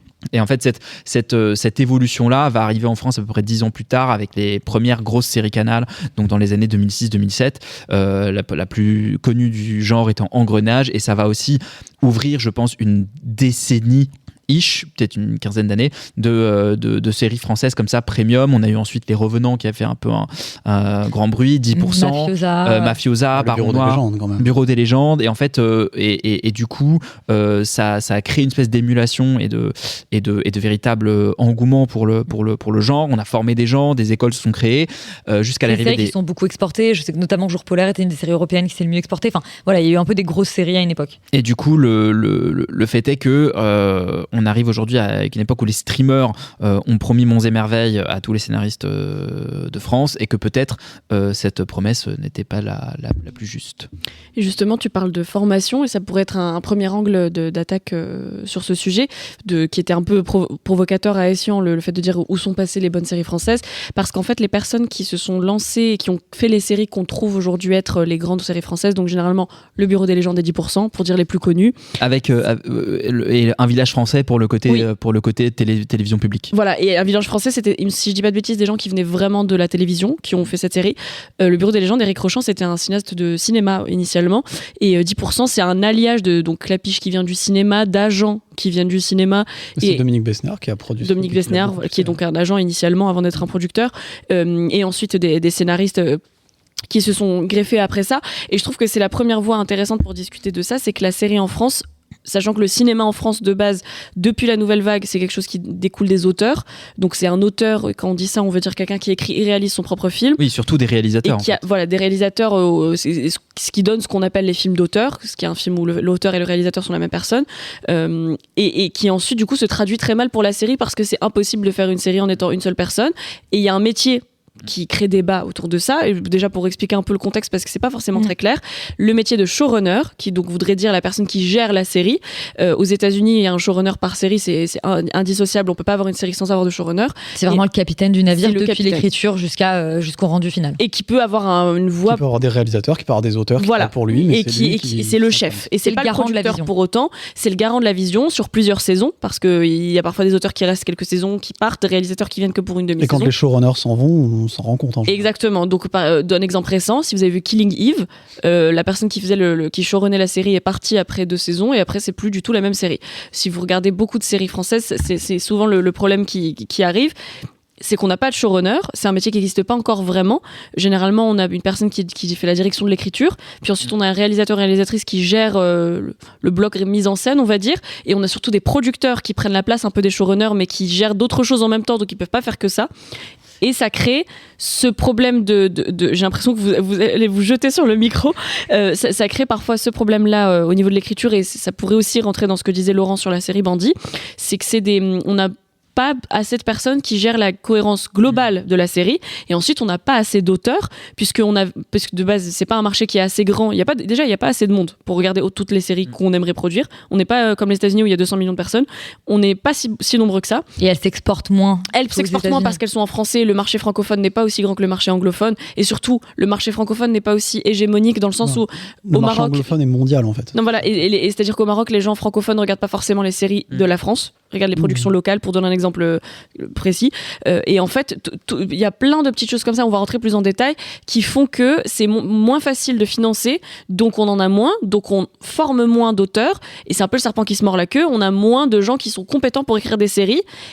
Et en plus, on produit des séries qui font jamais 25 épisodes. Ça n'a jamais été le cas. C'est plus le cas aux États-Unis non plus. Mais il n'y a jamais eu une période où en France, on faisait des séries de 8 saisons, 25 épisodes, qui du coup forcent les gens à être formés à ça. Notre équivalent, ce serait les quotidiennes. Sauf les comédies, les séries comiques type Scène de ménage ou Fait petit. C'est ça, les formats comédiennes. Et les quotidiennes comme Plus belle la vie, etc. Je voulais rebondir sur 2 trucs que tu avais dit. Le premier, c'est qu'effectivement, pour que les gens se rendent compte, il y a, donc quand on dit en moyenne, on va dire, c'est bien 4 auteurs, voire plus, par série. En général, il y a 2 ou 3 réalisateurs qui vont chacun réaliser entre 2, 3, 4 épisodes. Donc en fait, c'est une espèce d'énorme... En France, tu veux dire ? En France, ouais. C'est quand même une grosse machine où en fait, tu tournes les épisodes par bloc. Quand tu as 8 épisodes, souvent tu tournes 4 puis 4. Et le problème qu'on a, c'est qu'effectivement, comme on n'a pas une personne à la tête de tout ça, déjà, forcément, les réalisateurs, on leur transmet une espèce de grille. Enfin, on leur dit d'essayer de faire un peu la même chose, que le premier est censé un peu poser les jalons et que les autres suivent. La réalité, c'est que s'il y a personne pour vérifier ça, forcément, ça se ressemble pas. Le fait est aussi que du coup, les auteurs, en général, comme on a beaucoup de mal à renouveler les séries, c'est-à-dire qu'il y a très peu de saison 2, en général, on demande aux scénaristes d'attendre en fait quand même un moment, on les lance un peu, on leur demande est-ce que vous pouvez commencer à réfléchir à la saison 2, mais on va rien lancer avant d'être vraiment sûr et certain des audiences de la saison 1, ce qui fait qu'en général, il y a 2, voire parfois 3 ans entre une saison 1 et une saison 2, donc on n'a pas cette logique industrielle comme aux États-Unis où, où c'est un peu moins le cas aujourd'hui, mais il y a une époque où vraiment c'était une saison par an, et donc ça crée aussi vraiment une habitude de visionnage du spectateur qui à peine a quitté ses personnages peut les retrouver l'année d'après. Nous, on fait des grandes pauses. Et c'est même pas l'année, c'est 3 mois, parfois 3 mois. Et juste par rapport à ça, il y a aussi une tradition américaine qui est de tourner d'abord un pilote, de le montrer à la chaîne. La chaîne achète la saison, on n'achète pas la saison. En France, généralement, la commande se fait à la série, enfin la saison entière, et du coup, ce côté prototypal n'existe pas. Et j'aimerais bien justement revenir là-dessus sur comment peut-être on produit ou on crée une série, parce que je pense que ça raconte beaucoup de choses sur la France versus les pays anglophones, puisque en France, en fait, ce qui se passe en général, c'est qu'il y a un scénariste ou un producteur qui arrive avec ce qu'on appelle donc un pitch, c'est-à-dire vraiment quelques lignes, qui va développer, donc le producteur va développer avec le ou les scénaristes ce concept-là jusqu'à avoir un document qu'on appelle en général une pré-bible, donc c'est-à-dire un résumé du premier épisode et vraiment des arches assez succinctes sur une 15aine de pages en tout le document de ce qui va se passer dans l'ensemble de la série, et c'est ça qu'en fait... Expliquez ce que sont des arches. Oui, des arches, pardon, c'est la suite de l'histoire en général, en disant on a le fil numéro 1 qui raconte l'histoire d'amour, le fil numéro 2 qui raconte l'intrigue financière, etc. Et à la fin, ça fait une sorte de puzzle de documents vraiment de vente qu'on donne à un diffuseur. Le fait est qu'on réfléchit à ça et qu'on passe beaucoup de temps là-dessus avant et en fait l'étape finale final, c'est de dialoguer. En Angleterre, par exemple, ils commencent par dialoguer un pilote. Donc, c'est-à-dire que vraiment, ils trouvent le ton, ils trouvent les personnages dans ce dialogue et c'est ça qu'ils présentent en disant voilà. Et donc, on sait que les spectateurs, ce qu'ils regardent, c'est ils vont regarder l'épisode pilote, le premier épisode de la série, ils vont se faire un avis là-dessus et s'ils trouvent ça chouette, ils vont continuer. En Angleterre, on commence par écrire cet épisode. Je crois qu'aux États-Unis, c'est pareil. On le vend et on dit voilà ce qu'on veut faire et ensuite, on va réfléchir à la suite. Alors, ça donne parfois en Angleterre des séries où le pilote est génial et derrière ça suit pas. Je dis pas que c'est parfait, mais nous, en fait, on passe tellement de temps à éprouver ce concept de façon théorique pour trouver en réalité non pas la meilleure manière de le créer, de le craquer, mais la meilleure manière de le vendre, qu'en fait je pense qu'on s'épuise énormément là-dedans et que finalement quand le projet il est vendu, finalement tout le monde est rincé et quand on arrive au dialogue, c'est vraiment les scénaristes, et je dis ça en tant que scénariste, qui à bout de bras, ils arrivent au bout du truc, et ils souvent, sont crevés, ils terminent d'écrire la série alors que la série va être tournée dans un mois et qu'en fait ils doivent repasser sur tous les épisodes d'avant et que du coup souvent ils doivent terminer les 2 derniers épisodes à l'arrache parce que en fait ils ont pas le temps de les terminer. Et ça c'est le deuxième problème, c'est qu'en fait on a le système de financement fait que en général on lance ce qu'on appelle le green light, c'est-à-dire le moment où on va commencer à dépenser de l'argent pour trouver les décors, trouver le casting, etc. assez souvent sur 1, 2, allez parfois 3 épisodes dialogués et en gros les résumés de la suite. Mais le fait est, comme tu dis Yuri, qu'en général on se dit bon bah très bien, on a cette date de tournage et en fait moi ça m'est déjà arrivé qu'il y ait genre 3 épisodes pas écrits du tout. Parce qu'il y a cette pratique qui pour moi arrive plutôt avec l'arrivée des plateformes qui était moins évidente avant. Oui, effectivement là-dessus. En fait, les plateformes elles te disent ah bah c'est super ta série, on va la faire. Par contre tu tournes dans 6 mois et tu te démerdes. Ce qui est à la fois dans une logique strictement industrielle a du sens parce qu'ils ont besoin d'avoir des séries qui sont terminées pour les mettre sur leur catalogue et pouvoir justifier leur existence, la vente, etc. Mais le problème c'est que derrière en effet, ils finissent par optionner des trucs qui sont juste pas terminés, quoi. Finalement, t'as passé 3 ans à bosser un concept et tu passes 6 mois à écrire les 6 épisodes. Écrire des épisodes hyper à l'arrache et en fait, ça peut devenir très compliqué. Hein. Et il y a des séries qui s'effondrent complètement là-dessus. Mais je me demande jusqu'à quel point, d'ailleurs, il n'y a pas aussi que Netflix, notamment, commence à faire un peu pour des séries qui sont un petit peu plus installées, des saisons en 2 parties. Ils commencent un peu à décaler. Ils l'ont fait pour Lupin, par exemple. Mais ils l'ont fait pour Lupin, pas pour des raisons d'écriture. Ils l'ont fait parce que c'était pas terminé, qu'il fallait que le montage prenait trop de temps. En fait, on essaye du coup de laisser un tout petit peu de temps et ils l'avaient fait pour Wednesday. D'ailleurs, ils l'avaient annoncé pour des trucs pour les dire là, on va peut-être donner un petit peu plus de place pour qu'ils bossent un peu plus, quoi. Mais ça c'était plutôt sur du calendrier de diffusion. Maintenant sur les séries françaises et pourquoi on les voit moins aujourd'hui que c'est ça. Qu'est-ce qui a changé industriellement En fait déjà en tout cas du côté des producteurs il y a un peu il y a pas d'argent. Et il y a un peu un stress comme tu disais Yuri, les plateformes sont arrivées et ont ouvert une chambre d'écho immense en disant on va produire plein de séries françaises, donc venez. Et ça va être incroyable. C'est-à-dire qu'il y avait vraiment ce truc. Et donc d'un coup t'as plein de prods qui disent ok tel scénariste vient chez moi, on va faire ça et tout le monde veut un coup machin. Et qu'est-ce que veulent les plateformes? Parce que c'est aussi ça, qu'est-ce que veulent les diffuseurs pour qu'ensuite les producteurs produisent des choses qui y ressemblent. Alors faut peut-être faire la différence entre un diffuseur et un producteur. Un diffuseur c'est comme son nom l'indique l'entité qui va s'occuper de diffuser la série, donc c'est France Télévisions, c'est Canal+, c'est Arte, c'est Netflix, c'est Amazon. Et les producteurs, par exemple, quand vous dites c'est une série HBO, en fait souvent ce n'est pas une série produite par HBO, c'est une série qui est diffusée sur HBO mais qui va être produite par Jean-Michel producteur. Je simplifie. T'as raison, sachant que le diffuseur a celui qui a le plus de pouvoir dans la. Parce que c'est lui qui donne l'argent. Mais maintenant, je vais rebondir là-dessus juste après, mais juste pour terminer, juste pour donner cette information de contexte. Voilà. Pardon. Oui, ce que j'allais dire là-dessus, c'est que à partir du moment où les streamers sont arrivés en France et on dit on va faire plein de séries, venez produisez pour nous. En fait, ça a été la course aux scénaristes parce que encore une fois, il n'y en avait pas assez parce qu'il fallait bien les écrire toutes ces séries-là. Il suffit pas du concept et de la Bible, il faut ensuite vraiment écrire ces épisodes. Et ce moment-là, je pense, a créé une espèce de goulot d'étranglement et de bouchon chez les streamers et les diffuseurs de manière générale. D'autant plus que c'était Comment ? Une panique et une peur aussi, parce qu'on ne savait pas ce qui se passait. D'autant plus que là, c'était la pandémie. Donc en fait, en 2021-2022, tout le monde avait une idée de série, tout le monde avait un projet à pitcher. Et là, les streamers ont dit, ok, nous, ce qu'on veut, c'est du high concept, c'est-à-dire des séries qui ont un concept hyper original, très fort, dans un univers qui relève parfois du genre. Puis ensuite, ils ont changé d'avis. Et en fait, ils changeaient d'avis très vite, pas assez vite, enfin trop vite pour que les gens puissent suivre et proposer les bons projets au bon moment. Et annuler des séries. Annuler des séries. Ils ont lancé des développements qui se sont annulés. Et en fait, plein de producteurs se sont retrouvés avec des séries sur les bras et plein de scénaristes surtout se sont retrouvés sans séries sur lesquelles écrire, puisque maintenant le marché se contracte, que de fait ils ont tous rétropédalé et maintenant ils disent on va pas produire 10 séries par an. Ils ont été aussi victimes des politiques globales des groupes en fait africains qui changent d'avis et qui disent des trucs et qui sont tous en train de se racheter les uns des autres, et la concentration des médias actuels a aussi des conséquences là-dessus. Mais parce que justement, j'allais dire, moi j'ai l'impression moi je connais très mal les séries françaises, je regarde pas beaucoup, mais quand vous en parlez, j'ai l'impression que les grandes séries françaises, c'est quand même essentiellement des séries Canal et France Télé et France Télé un village et France Télé. Il y a deux bonnes séries françaises. Mais que Canal était quand même un très gros acteur justement des séries françaises. Et est-ce que Canal, en fait, avec potentiellement le rachat aussi par Bolloré, a pas essayé potentiellement progressivement de faire un peu du plateforme, et du coup, ce qui fait qu'aujourd'hui, les séries premium Canal+, en fait, sont beaucoup moins premium. Genre typiquement, est-ce que un Bureau des légendes pourrait être produit aujourd'hui ? Bah déjà, le Bureau des légendes, c'était un modèle unique et il n'avait jamais été reproduit tel quel dans son modèle de production. Ouais. Pour revenir à... Parce qu'il y a un showrunner, parce que Éric Rochon a vraiment été un showrunner à l'américaine sur ce projet, ce qui n'était jamais arrivé. Mais est-ce que Canal laisserait faire aussi, tu vois, quelqu'un comme ça ? En fait, la question, c'est même pas ça, parce que c'est une question pratico-pratique de production.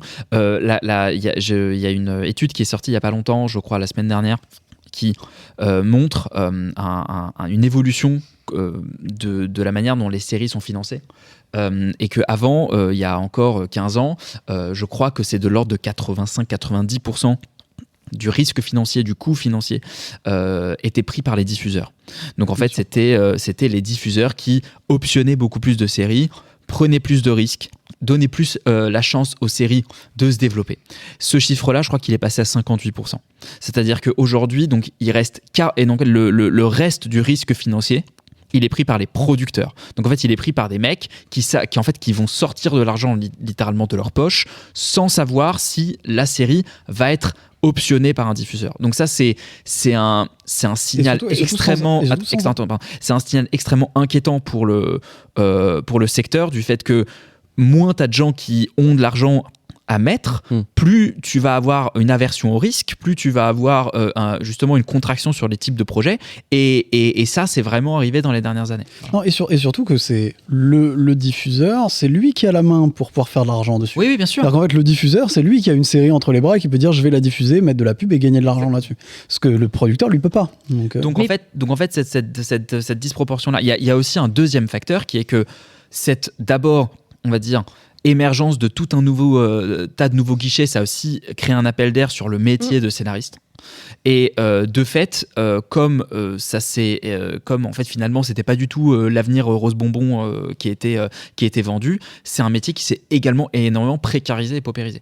Et de fait, quand tu as un métier qui est le métier de scénariste qu'on est plusieurs à pratiquer autour de cette table, et bien qui est à ce point précaire et où en fait tu vis au contrat et que tu sais pas quand t'es payé et qu'en fait tu vas peut-être bosser 3 ans sur une série qui peut s'annuler du jour au lendemain, alors qu'en fait financièrement pour toi là, c'est beaucoup plus intéressant quand la série est diffusée, parce que évidemment avant que ce soit diffusé, les gens veulent veulent investir le moins d'argent possible. On est arrivé que très récemment dans le secteur à une forme de régulation du tarif minimum d'une Bible. Une Bible, c'est le document qu'on utilise pour vendre la série. Il n'y avait pas de minimum avant. C'est-à-dire qu'avant, tu pouvais voir quelqu'un et lui dire, voilà, 100 euros. Voilà 100 balles et je t'achète ta série. Ce minimum, aujourd'hui, il a 5000 balles.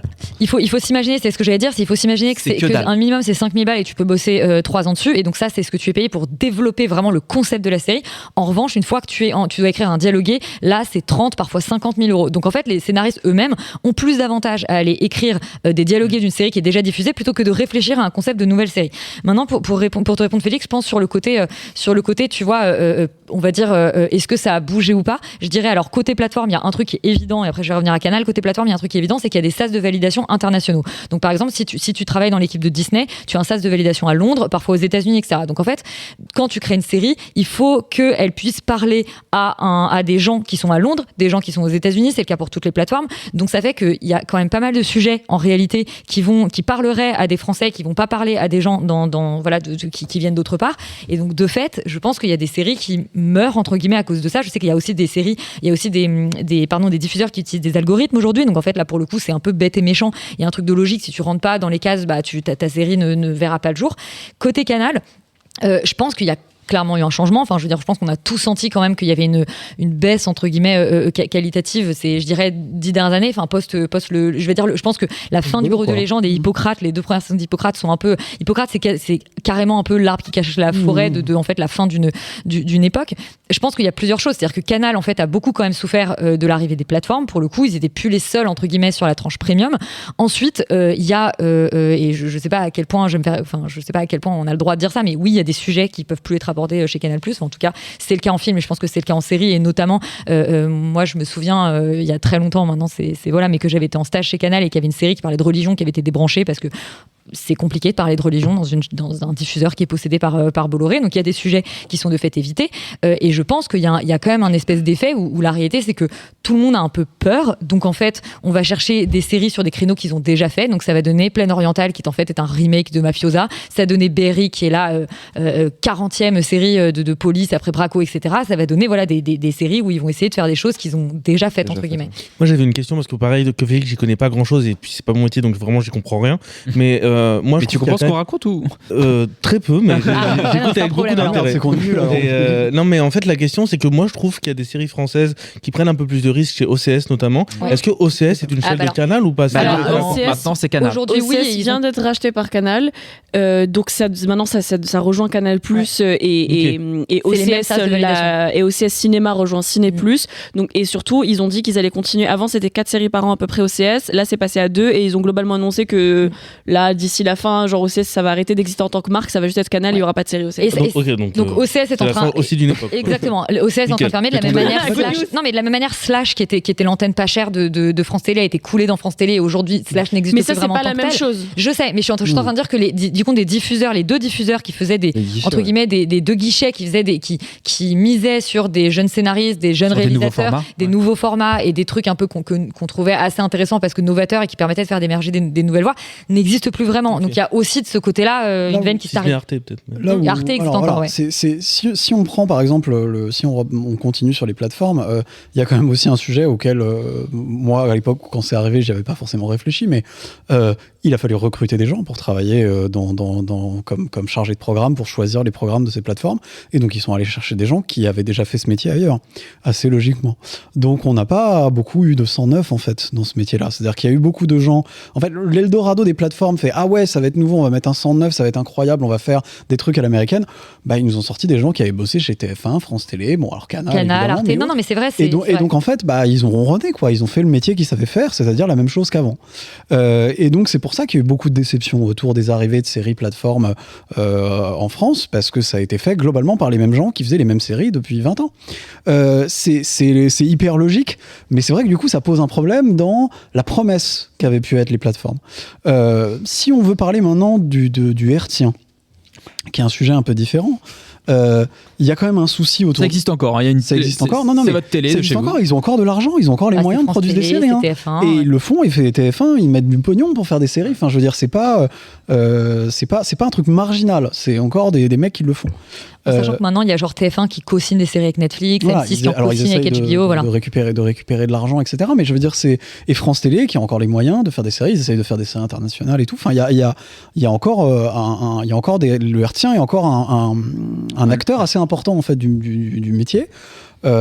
C'est quand même des gens qui, dans l'ensemble, ont pas l'air d'avoir compris que s'ils continuent, la plupart des jeunes en fait arrêtent de regarder les chaînes hertziennes, donc ils continuent à faire des programmes pour les gens qui les regardent, donc c'est-à-dire des gens qui ont 60 ans, quoi. Enfin, il faut être clair, des gens de plus de 50 ans, clairement. C'est 70 et plus sur France Télé. Sur France Télé, la moyenne d'âge est à 70 et plus, ce qui est quand même incroyable, et que à 70 et plus, dans 10 ans, à peu près, c'est parce que c'est à peu près ça, après 80 ans, globalement, c'est un public qui n'intéresse plus les annonceurs.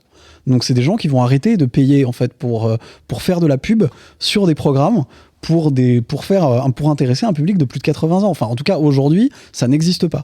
Donc ils ont en fait il y a déjà un début de rétractation du marché publicitaire à la télévision qui est très clair. Ils ont un énorme problème qui va être très rapide et quand on voit les programmes qu'ils proposent, clairement on se pose la question de ceux qui ont compris. Alors TF1, ils commencent à comprendre qu'il faut rajeunir leur audience, en tout cas au niveau série, ils commencent à bosser le sujet, mais la plupart des RT1 autres, alors Arte c'est encore autre chose parce qu'ils ont une part de marché tellement faible que à la rigueur ils s'en foutent. Mais alors sur Arte d'ailleurs, je voulais rebondir à ce que tu disais, parce que Alban, je pense que tu regardes pas mal en tout cas tu regardes des séries Arte.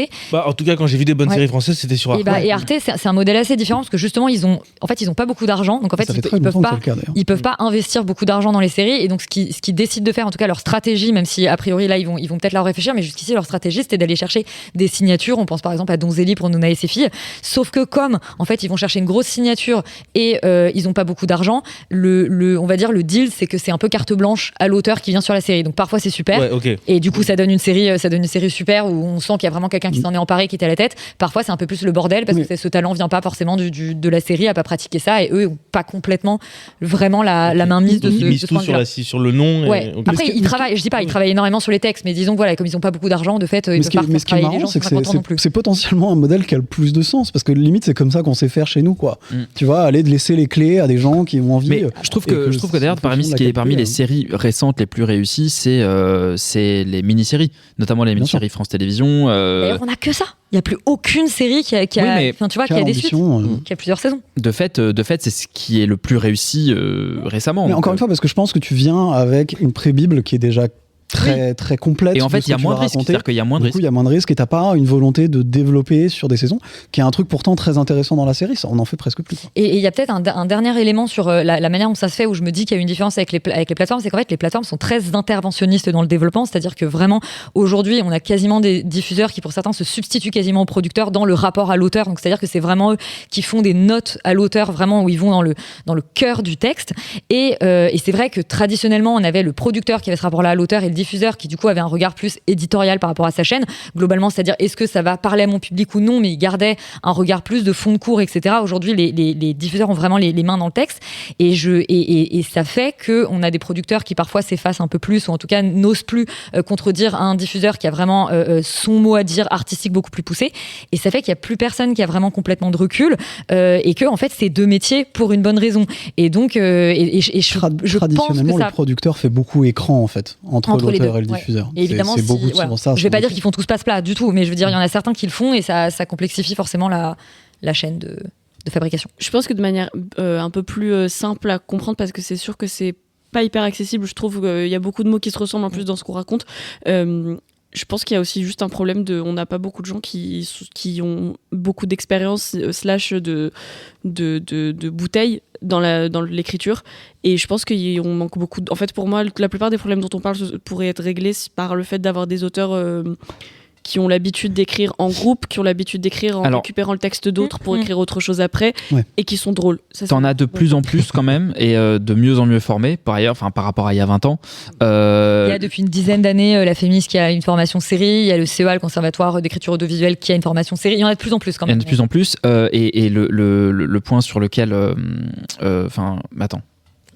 auquel ça m'a fait penser, c'est que c'est pas tant qu'on manque d'auteurs et d'autrices formés, c'est que je pense que le set de référence qu'on a collectivement, et une des questions pour qu'il n'y ait pas de bonnes séries françaises, c'est parce qu'en vrai les jeunes, avec plein de guillemets, regardent pas les séries françaises, et du coup comme ils les regardent pas, les gens n'en produisent pas. Donc, en fait, et surtout, ils proposent des trucs que les diffuseurs n'ont pas envie de produire. Voilà. Donc, et du coup, de fait, on a un set de références qui est très américain, qui est du coup très toujours. Moi, je vais faire donc de tous les côtés. Hein. Les plateformes veulent faire du premium à l'américaine. Tout le monde bave sur ce que fait FX ou Hulu aux États-Unis. Mais il faut aussi se dire, et je pense que revenir un peu à la raison sur on va dire l'exigence de performance qu'ont les séries en France, parce que c'est un dernier point. Après, je pense qu'on aura un peu fait le tour, mais que les chaînes de télévision ont une exigence de performance sur les séries qui est démentielle. C'est-à-dire que si sur TF1 ou sur France 2, tu fais pas un pourcentage, on va dire, de visionnage de type, je sais pas, 15-20% de part de marché le soir où c'est diffusé, c'est considéré comme un échec. J'exagère volontairement, mais c'est l'idée. Et en fait, c'est souvent des gens, quand tu vas leur parler quand tu vas parler de référence, ils vont te citer Fargo, la série, ils vont te citer des séries américaines qu'ils considèrent comme très bien écrites. ces séries-là, donc aux États-Unis, elles font quelques centaines de milliers de spectateurs.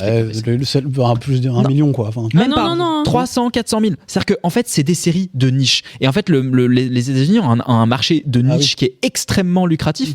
Parce que là-bas, en fait, ils sont nombreux. Parce qu'ils sont beaucoup. Et du coup, ça s'exporte. Et du coup, en fait, si une série en France aujourd'hui fait 400 000 spectateurs en France, c'est une blague. C'est-à-dire que, sauf si t'es sur genre, je sais pas quoi, la 13e chaîne de la TNT.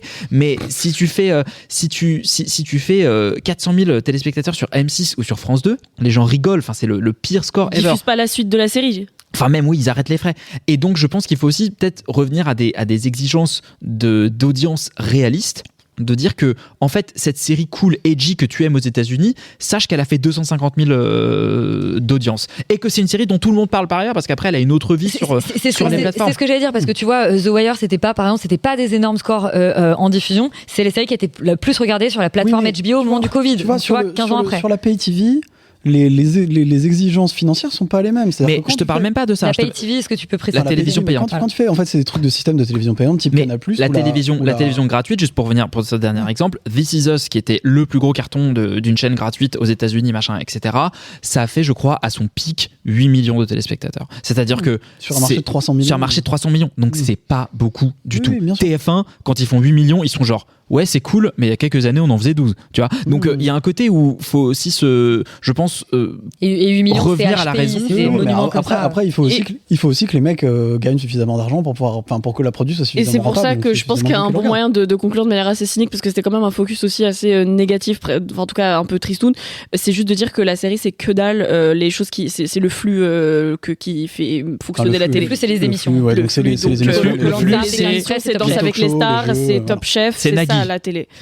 Ouais, mais je parle du prime time. Tu me diras, t'inquiète, en prime time aussi. Et le sport aussi. Bon. Et le sport, voilà, c'est ce qui est du direct. Et malheureusement aujourd'hui, la télé n'est plus un rendez-vous. Les séries télé ne sont plus un rendez-vous. En fait, on va à la télé pour ne pas rater, ne pas se faire spoiler l'épisode, puisqu'il sera dans tous les cas disponible juste après. Donc on y va pour les choses qu'on risque de vraiment se faire spoiler. Donc les choses de la vraie vie, la télé-réalité, les émissions et le sport. C'est encore pire ta conclusion. Complètement, j'ai dit que c'était complètement horrible. Bref, vous voulez des bonnes séries françaises, regardez des séries françaises. Non mais regardez des séries françaises, et après je pense que c'est quand même l'idée, c'est qu'effectivement après les plateformes vont te dire oui, mais les gens regardent les séries américaines, regardent les séries asiatiques, et elles sont aussi accessibles sur notre plateforme. Bah oui, mais en fait c'est des habitudes de visionnage. Si tu t'habitues plus à regarder de la série française, tu regardes plus la série française, et c'est bien dommage. T'as battu des records de vitesse de parole là. Ouais. Parce que je voulais conclure. Est-ce que quand même vous avez une série française à vous conseiller? Il y en a plein de super bonnes en vrai. Un village français, la tienne. Moi, je pourrais conseiller un village français. Non, si, un truc dont on n'a pas trop parlé, Parlement, par exemple, France Télé Slash, c'était vachement bien, tu vois. Yuri? Moi, la première saison de Baron Noir que je trouve vraiment super. Ouais, c'est super. Félix? Bon, je pense que vous l'avez tous regardé, mais Samuel, ouais. Super. Polar Park aussi. Polar Park, Rita? Ah, grave, Polar Park. Très bonne idée. Et sinon, les premières saisons du Bureau des légendes et de Baron Noir, ouais, c'était quelque chose. Même Kaamelott, c'est vachement bien. Moi, je dirais, parce que j'ai parlé d'OCS tout à l'heure, une série qui s'apelait Irréprochable. Ah ouais, grave. Mixte, truc improbable. Mixte, une série Prime qui était vraiment fun. Ouais.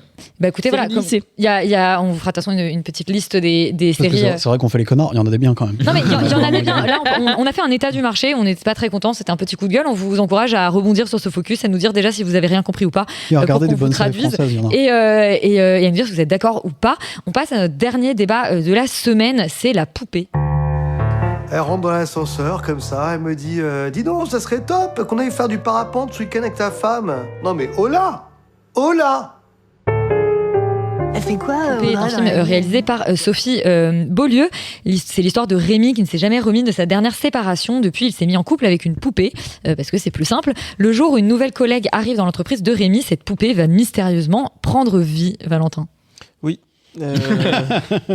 Bah toi t'es moins bagarre et bandit et plus poupée. Moi j'étais plus poupée cette semaine, ouais. J'avais le choix entre bagarre et poupée. Je me suis un peu interrogé sur le choix que j'allais faire. Je suis allé sur la poupée finalement.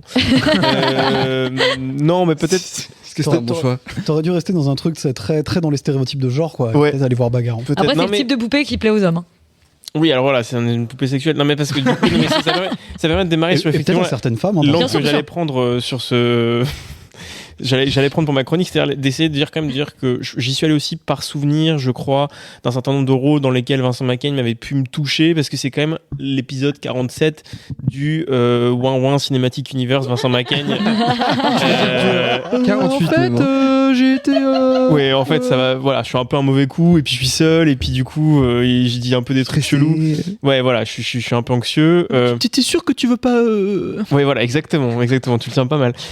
Donc voilà, donc, je pense que c'est un peu le truc à dire au départ, parce que si vous êtes allergique à ça, faut pas y aller. C'est-à-dire que ça va quand même beaucoup tourner autour de ça. Par ailleurs, je trouve que le film, je n'ai pas des quantités de choses à dire, puisqu'en fait, le film déjà est très court, il fait 1h20 à peine, tout mouillé, quoi. Et des fois c'est filmé un peu à l'envers, c'est-à-dire que t'as l'impression que littéralement par moment, c'est-à-dire que la règle des 180 degrés, il y a des moments où ils décident qu'ils la respecteront pas. Alors la règle des 180 degrés, pour dire ce que c'est-à-dire que si on trace une ligne dans un décor, tu peux pas placer ta caméra d'un côté de la ligne et de l'autre ensuite, sinon pour le spectateur ça crée une impression bizarre, donc tu la mets que d'un côté de la moitié du champ, quoi. C'est vraiment une règle de c'est une base règle de base, parce que sinon ça crée une impression bizarre. Et il y a notamment dans le film une scène de baby-foot où en fait, quand les gens verront le film ou s'ils l'ont vu, en fait moi je me suis dit, à chaque fois qu'ils faisaient la coupe pour montrer le baby-foot, on était dans le mauvais sens. Et ça m'a créé une espèce. En fait, tu te rends compte que pourquoi la règle existe, elle existe pour une bonne raison, c'est parce qu'en fait, ça te met des frissons quand ça se passe dans le mauvais sens. Donc il y a plein de petits trucs comme ça où tu te dis, c'est quand même très bizarre que ça ait passé le cap et que ce soit un film professionnel un peu. Avec quand même un casting, enfin, on disait, voilà, il y a Vincent Cagne, Cécile de France, Zoé Marshall qui joue la poupée, justement. Qui joue la poupée quand elle s'anime, du coup, heureusement pour elle. Mais du coup, voilà, le film est plutôt sympathique parce que ça tient sur le fait que McCain, il y a des moments où c'est bien et ça marche bien son truc en vrai. Et il y a des moments où surtout Cécile de France est géniale à peu près tout le temps. Mais pour le reste, c'est quand même par ailleurs aussi très minimaliste en termes d'écriture. C'est-à-dire que on a une bonne idée qui est, et si la poupée sexuelle d'un incel revenait à la vie, qu'est-ce qui se passerait ? Bon, il y a quelques scènes marrantes où il panique, il chope un couteau, et voilà. Et après, en fait, quand il essaye de développer un truc autour de cette poupée, je trouve que le film n'y arrive pas du tout. Et quand il essaye par ailleurs de devenir une sorte de rom-com à propos du fait que le personnage de Cécile de France va venir sauver un peu celui de Vincent Macaigne, je trouve que c'est quand même, ça tourne court très vite, on comprend pas très bien ce qui les tient et ce qui notamment, elle, l'oblige à cette situation, parce que franchement... le personnage donne pas trop envie, quoi. Donc j'achète pas trop l'histoire et ce qui leur arrive après, quoi. Donc mis bout à bout, c'est un peu complexe. T'aurais mieux fait d'aller voir un film de bagarre. J'aurais peut-être mieux fait d'aller voir la distribution de patates là. Je croyais que tu disais un mot genre mis bout à bout, genre que c'était un adjectif. C'est mis bout à bout. J'avais pas compris que c'était. Non, je vais pas dire ce que c'est comme. Alban, je te donne la parole. Est-ce que quelqu'un ici a vu une fiancée pas comme les autres avec Ryan Gosling qui a aussi une poupée gonflable ? Ah non. Ouais, moi je l'ai vu. Lars and the Real Girl, ouais, je l'ai vu, c'était vachement. Mais en fait, c'est un peu j'ai l'impression que c'est un peu un mélange entre ça, Lars and the Real Girl et Weird Science. Où, en fait, c'est pour ça que tu faisais des cœurs dans ton écran là ? Non, je fais des cœurs parce qu'il y a Gilbert Melki au casting. Ah oui, c'est vrai. Alban. Gros argument du film. Le plus gros. Est-ce que toi aussi t'as été gêné par la règle des 180 degrés ou par d'autres arguments de la poupée ? Non, parce que encore une fois, je savais même pas ce que c'était. Mais je suis d'accord que cette scène du baby-foot est un peu bizarre, mais c'est pas la seule. Bref, en fait, moi je suis assez d'accord avec Valentin, même plutôt très d'accord avec Valentin. Je trouve que Cécile de France est parfaite. Je trouve que Vincent Macaigne, moi je commence vraiment à me lasser, donc j'arrive même plus à trouver ça drôle, même si effectivement c'est le rôle parfait pour ce film là. Est-ce que j'ai envie de voir ce film ? Pas forcément. Il y a quand même des choses que je chauffe, c'est-à-dire que j'aime bien l'idée de cette poupée qui se réveille et ce qu'elle essaye d'en faire. Le problème c'est qu'elle n'y arrive jamais, donc, donc en fait de porter un discours sur ce que c'est être un homme et avoir une poupée, parce qu'en fait c'est plutôt malin par moment, sauf que ça se casse tellement la gueule fort que tu te dis soit elle a pas fait exprès d'être intelligente, soit vraiment... Non mais c'est un peu violent ce que je dis, mais... Non, c'est même trop violent. Non, mais par ailleurs, je comprends où tu veux en venir. Malheureusement. En fait, il y a 2-3 bonnes idées. Non, mais parce que je parle du film, et je trouve qu'en fait, il y a 2-3 bonnes idées qui sont vraiment brillantes, sauf qu'elles se cassent tellement la gueule derrière en faisant des choses qui sont soit grotesques, soit trop appuyées, soit trop clichés, que je me dis que ça se trouve, elle a pas fait exprès de faire ces idées brillantes. Enfin bon, bref. Le problème du film, c'est que ça aurait dû être plus méchant sur ce terrain-là. C'est-à-dire qu'on aurait dû enfoncer le personnage de Vincent Macaigne, on aurait dû enfoncer le personnage de Gilbert Melki, on aurait dû enfoncer en fait le discours du film, à savoir les hommes qui comprennent à peu près rien, à savoir à l'amour, aux relations sexuelles, à la manière dont on vit en couple, etc. Je trouve que là, c'est trop gentillé. Et même si j'adore le personnage de Cécile de France, je trouve elle tombe super mal dans ce film-là parce qu'elle sauve un personnage qui est pas sauvable du tout, en fait, et qui aurait dû, sur lequel on aurait dû s'acharner, vraiment. Et je trouve que le fait de sauver Vincent Macaigne par le personnage de Cécile de France est vraiment dommage parce que le film n'existe plus, déjà, qui dure 1h20. On a un peu l'impression d'assister à un mauvais Dupieux rattrapé par une rom-com qui va pas au bout. Enfin, je trouve que le film est un peu bizarre là-dessus. Je suis d'accord. Mais il y a quelque chose d'étonnant, effectivement, sur le fait de creuser la rom-com. Il y a quand même un truc avec la poupée qui est quand même, c'est une idée géniale. C'est-à-dire que dans la bande-annonce, t'as plusieurs trucs. Bon, il y a le moment où elle fait une espèce de pensum féministe sur 15 secondes où elle dit globalement si elle doit prendre soin d'elle, elle va pas réussir à avoir sa vie à elle. Donc, j'ai vraiment bien le fait qu'il y a genre plein de mecs autour qui sont genre ouais, alors franchement, ce pensum féministe. Non, mais parce que. Il y a que des mecs qui non, oui, c'est vrai, par ailleurs, je parle d'où je parle. Vous en tirez les conclusions que vous voulez. mais parce que c'est un peu. C'est convenu, en fait, cette rhétorique. Mais il y a aussi typiquement la scène que je pense à laquelle fait référence Alban, où en fait Gilbert Melki il est fan de cette nouvelle femme, quoi, qui est en fait une poupée qu'on vient de décongeler, quoi. C'est-à-dire que elle est parfaite parce que elle est à moitié à poil tout le temps, qu'elle est bien foutue et qu'elle la ramène pas, quoi. Et en fait le film tient un peu ce truc, aurait dû tenir un truc très acide, très méchant de en fait vous qui vous êtes frustrés par l'amour et par le fait de vous êtes faire plaquer, vous êtes en fait le vrai amour quand vous le cherchez, vous voulez pas une femme en fait. Et en fait vous voulez pas une femme, vous voulez quelqu'un en fait. Enfin, je sais pas comment vous voulez quelqu'un pour vous faire à manger et pour éventuellement vous servir d'assistant sexuel, quoi. Enfin, je veux dire, il faut dire les choses. Et donc, du coup, le film, j'ai l'impression qu'il va pas au bout de ça, alors qu'il le pense un peu par moment, par séquence. Il pense que c'est quand même ça son sujet. Et je pense que c'était ça son sujet.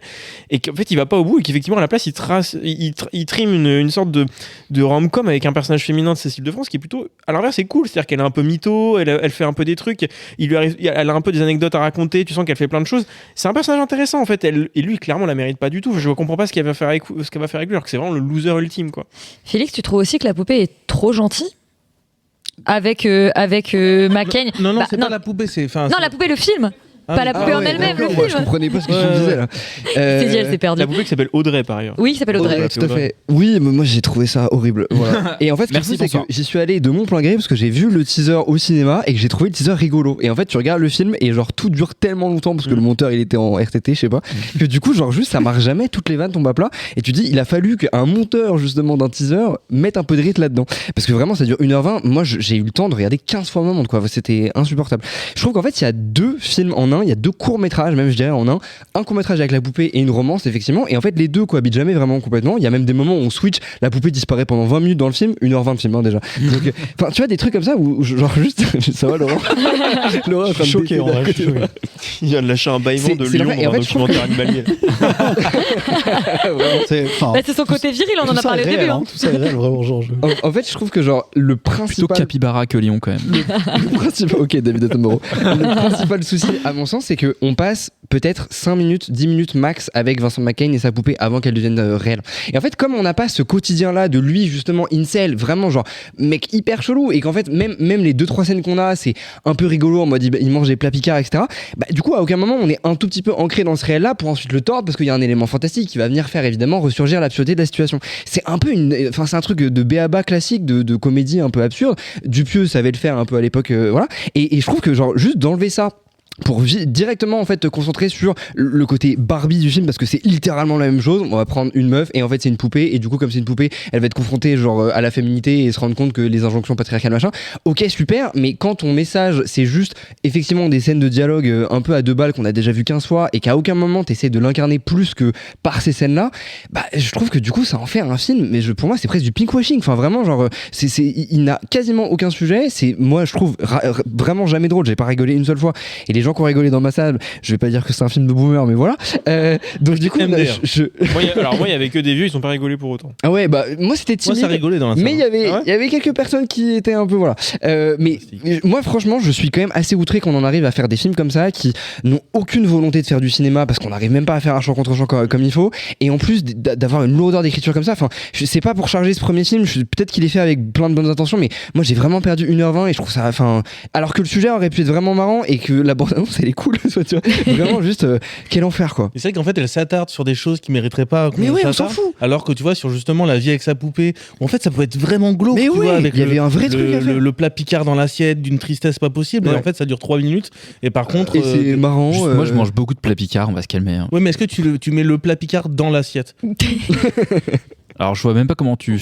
Non, mais soit tu le verses dans ton assiette, soit tu le manges dans le plat, mais tu mets pas le plat dans l'assiette. Tu le fais chauffer au micro-ondes, mais tu mets quand même une assiette sous ton plat. Ah bah oui, parce que si jamais ça coule, enfin si jamais tu vois. Bon bah écoute. Mais moi j'ai jamais vu ta copine. Mais si tu démoules, c'est bien, parce que si tu démoules, ça laisse. C'est pas vrai, on l'embrasse.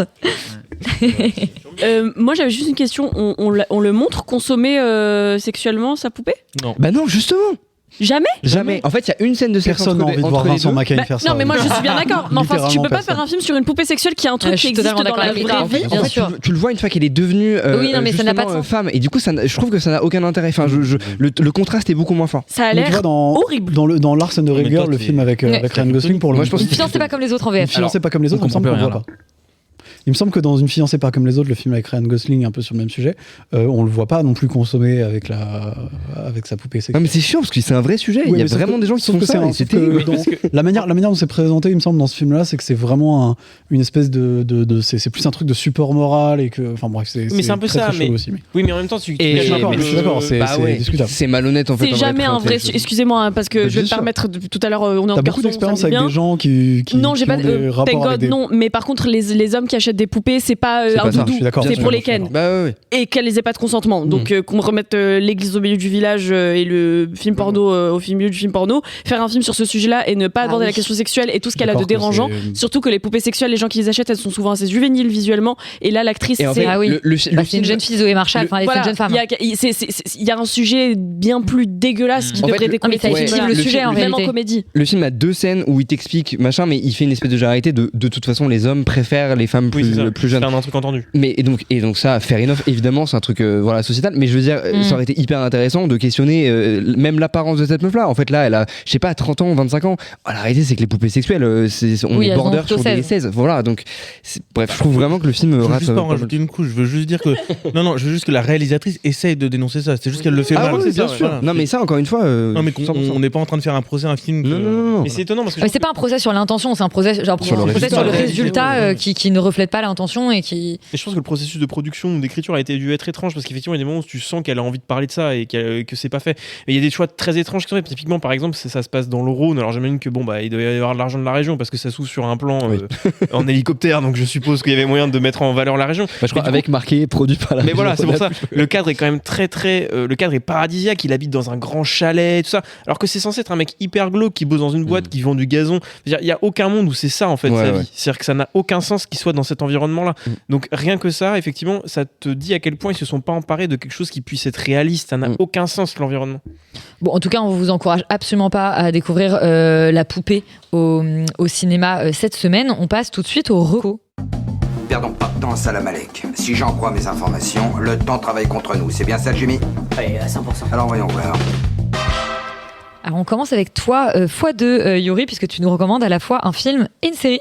Ah oui, alors je vais aller vite sur la série. C'est Vrais voisins, faux amis sur Apple TV+ avec John Hamm, qui est une série sur un très riche, très riche trader qui perd son emploi et qui du coup, comme il habite dans une communauté de gens très très riches, se dit que une Rolex en moins, un stylo Montblanc en moins à droite à gauche.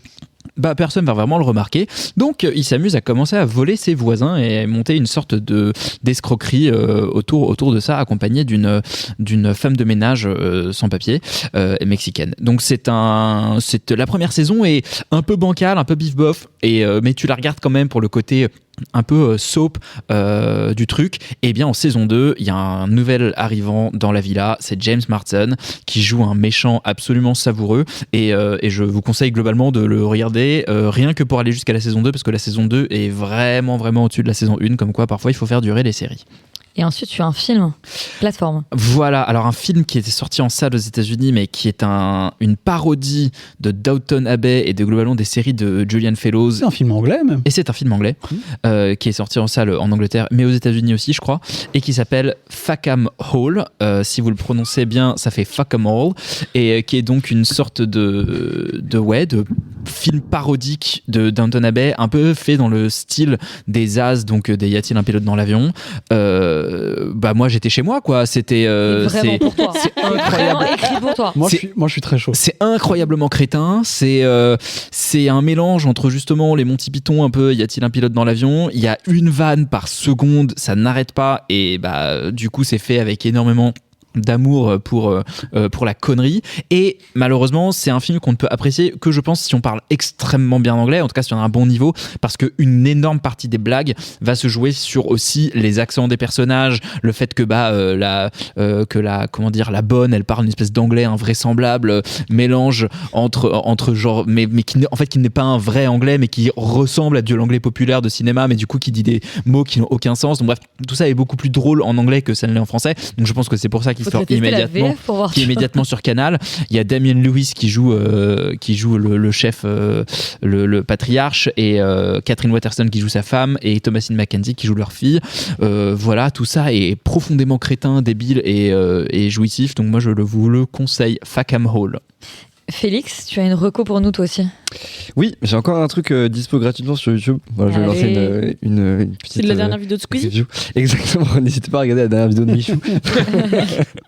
Non, c'est un documentaire en 4 parties, donc qui dure 4 heures, mais chaque partie dure 1 heure, de Adam Curtis, qui s'appelle Century of Self, donc le siècle du moi, et qui est vraiment un documentaire assez fascinant, où Adam Curtis, à travers des images d'archives et des interviews, et évidemment son propre commentaire, va narrer comment, on part en gros de l'invention de la psychanalyse avec Freud, et on arrive à Clinton, et même à la fin du millénaire, et comment en fait toutes ces inventions et de psychologie vont être récupérées en fait par le marché pour essayer de guider un tout petit peu les envies et le consumérisme justement des peuples, et comment tout ça va se mêler évidemment à la politique. Et comment quelque part justement la politique ne répond plus du tout aussi crée des envies versus des besoins. Aux besoins en tout cas des citoyens, et comment les émotions vont être le principal facteur justement de la conscience politique des gens. Donc c'est hyper intéressant, et en plus lui il est british et il a toujours je trouve un flegme et une manière de parler et quelques blagues qui sont vraiment chouettes. Donc voilà, je vous conseille de regarder ce film, et de manière générale de vous intéresser à Curtis de manière générale. Au travail de Curtis. C'est hyper vieux, c'est sorti il y a 20 ans. Ouais, c'est ça, c'est sorti en 2002. Et après il a fait plein d'autres trucs, je crois récemment sur la guerre en Ukraine, en tout cas sur la Russie, etc. Non, mais c'est un documentariste vraiment très très chouette. Émile, alors toi c'est nouveau, tu nous conseilles un album, je crois. C'est ça. Alors déjà, big up à Adam Curtis, c'est vrai que c'est souvent très très bien. Et c'est bien d'en parler. Et donc pour rester sur le terrain des choses dont on parle peu dans le podcast, effectivement, je voulais parler d'un album qui est sorti vendredi, d'un pianiste que je connais qui s'appelle Jean-Baptiste Doulcet, qui fait souvent des improvisations sur des films muets. Donc ça va de Ozu à Harold Lloyd, voire des films d'Eisenstein. Et là, il a fait un album entier qui s'appelle A Film By. Et en fait, c'est une série d'improvisations qui sont inspirés de grands films du 7e art.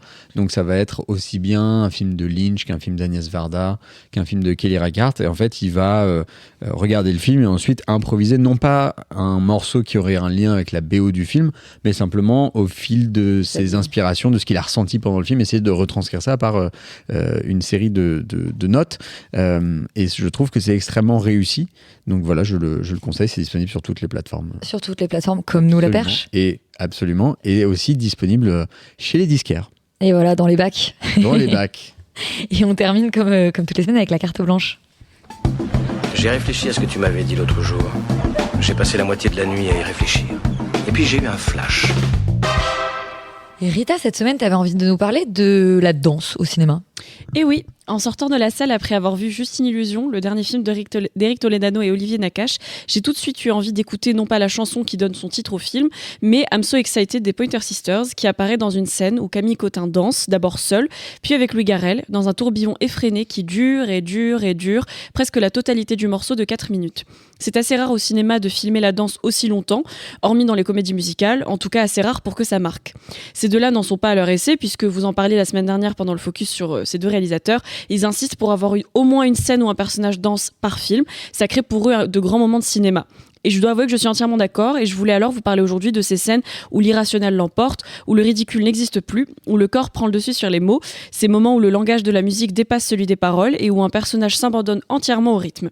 C'est sûrement pour ça que j'aime autant les comédies musicales qui nous offrent des scènes de danse millimétrées, qui disent souvent plus sur des personnages que les scènes dialoguées. Comme dans la vraie vie, la danse au cinéma suggère qu'on se lâche, qu'on n'a plus trop peur, qu'on danse seul dans sa chambre à l'abri des regards pour se défouler comme Emma Stone dans Easy A, seul en public comme si personne ne regardait comme Oliver dans Call Me By Your Name, avec quelqu'un en dépassant alors l'angoisse du rapprochement comme dans La Boom, ou en groupe avec la sensation de ne faire qu'un avec les autres comme dans Victoria de Sebastian Schipper. On danse pour se rappeler qu'on existe dans notre corps et qu'on n'est pas obligé de rester immobile. Un peu comme les scènes où quelqu'un court à en perdre haleine, les scènes de danse servent souvent à témoigner de l'envie de tout envoyer balader d'un personnage, sa mise en mouvement. C'est peut-être pour ça que ça choque autant quand ça arrive dans un film dramatique, que des personnages qui ont passé l'entièreté du film engoncés dans leurs vêtements et leurs certitudes, qui ne savent pas trop comment dire les choses et s'empêtrent progressivement dans l'intrigue, se retrouvent soudainement à sauter partout et à oser rêver un peu. Je repense souvent à ce film qu'on associera pour toujours à la pandémie du fait de sa date de sortie, Drunk de Thomas Vinterberg, qui immortalise le personnage incarné par Mads Mikkelsen dans une scène finale complètement explosive où il danse en s'abandonnant totalement au rythme. Cette percée musicale était suffisante pour me faire revenir voir le film 2 autres fois au cinéma. En vérité, c'est sûrement parce qu'il n'y avait rien d'autre à voir en salle. Tant j'avais l'impression que j'allais m'envoler avec lui. De même dans Cold War de Pavel Pawlikowski, un film qui n'est pas vraiment une comédie musicale ou ni même une comédie tout court, où les personnages dansent ensemble pour oublier, souvent aidés par l'alcool, ou dans Happiness Therapy, où Jennifer Lawrence et Bradley Cooper virevoltent sur une chorégraphie très approximative qui arrive comme une cerise sur le gâteau parce qu'on attend pendant tout le film de voir ce qu'ils préparent pour réaliser qu'ils préparent globalement du grand n'importe quoi. Chez Fellini, la danse ponctue souvent des séquences oniriques, comme dans Un rêve ou un cauchemar. Elles sont là pour ramener du beau dans le film, mais aussi un peu souvent du sinistre.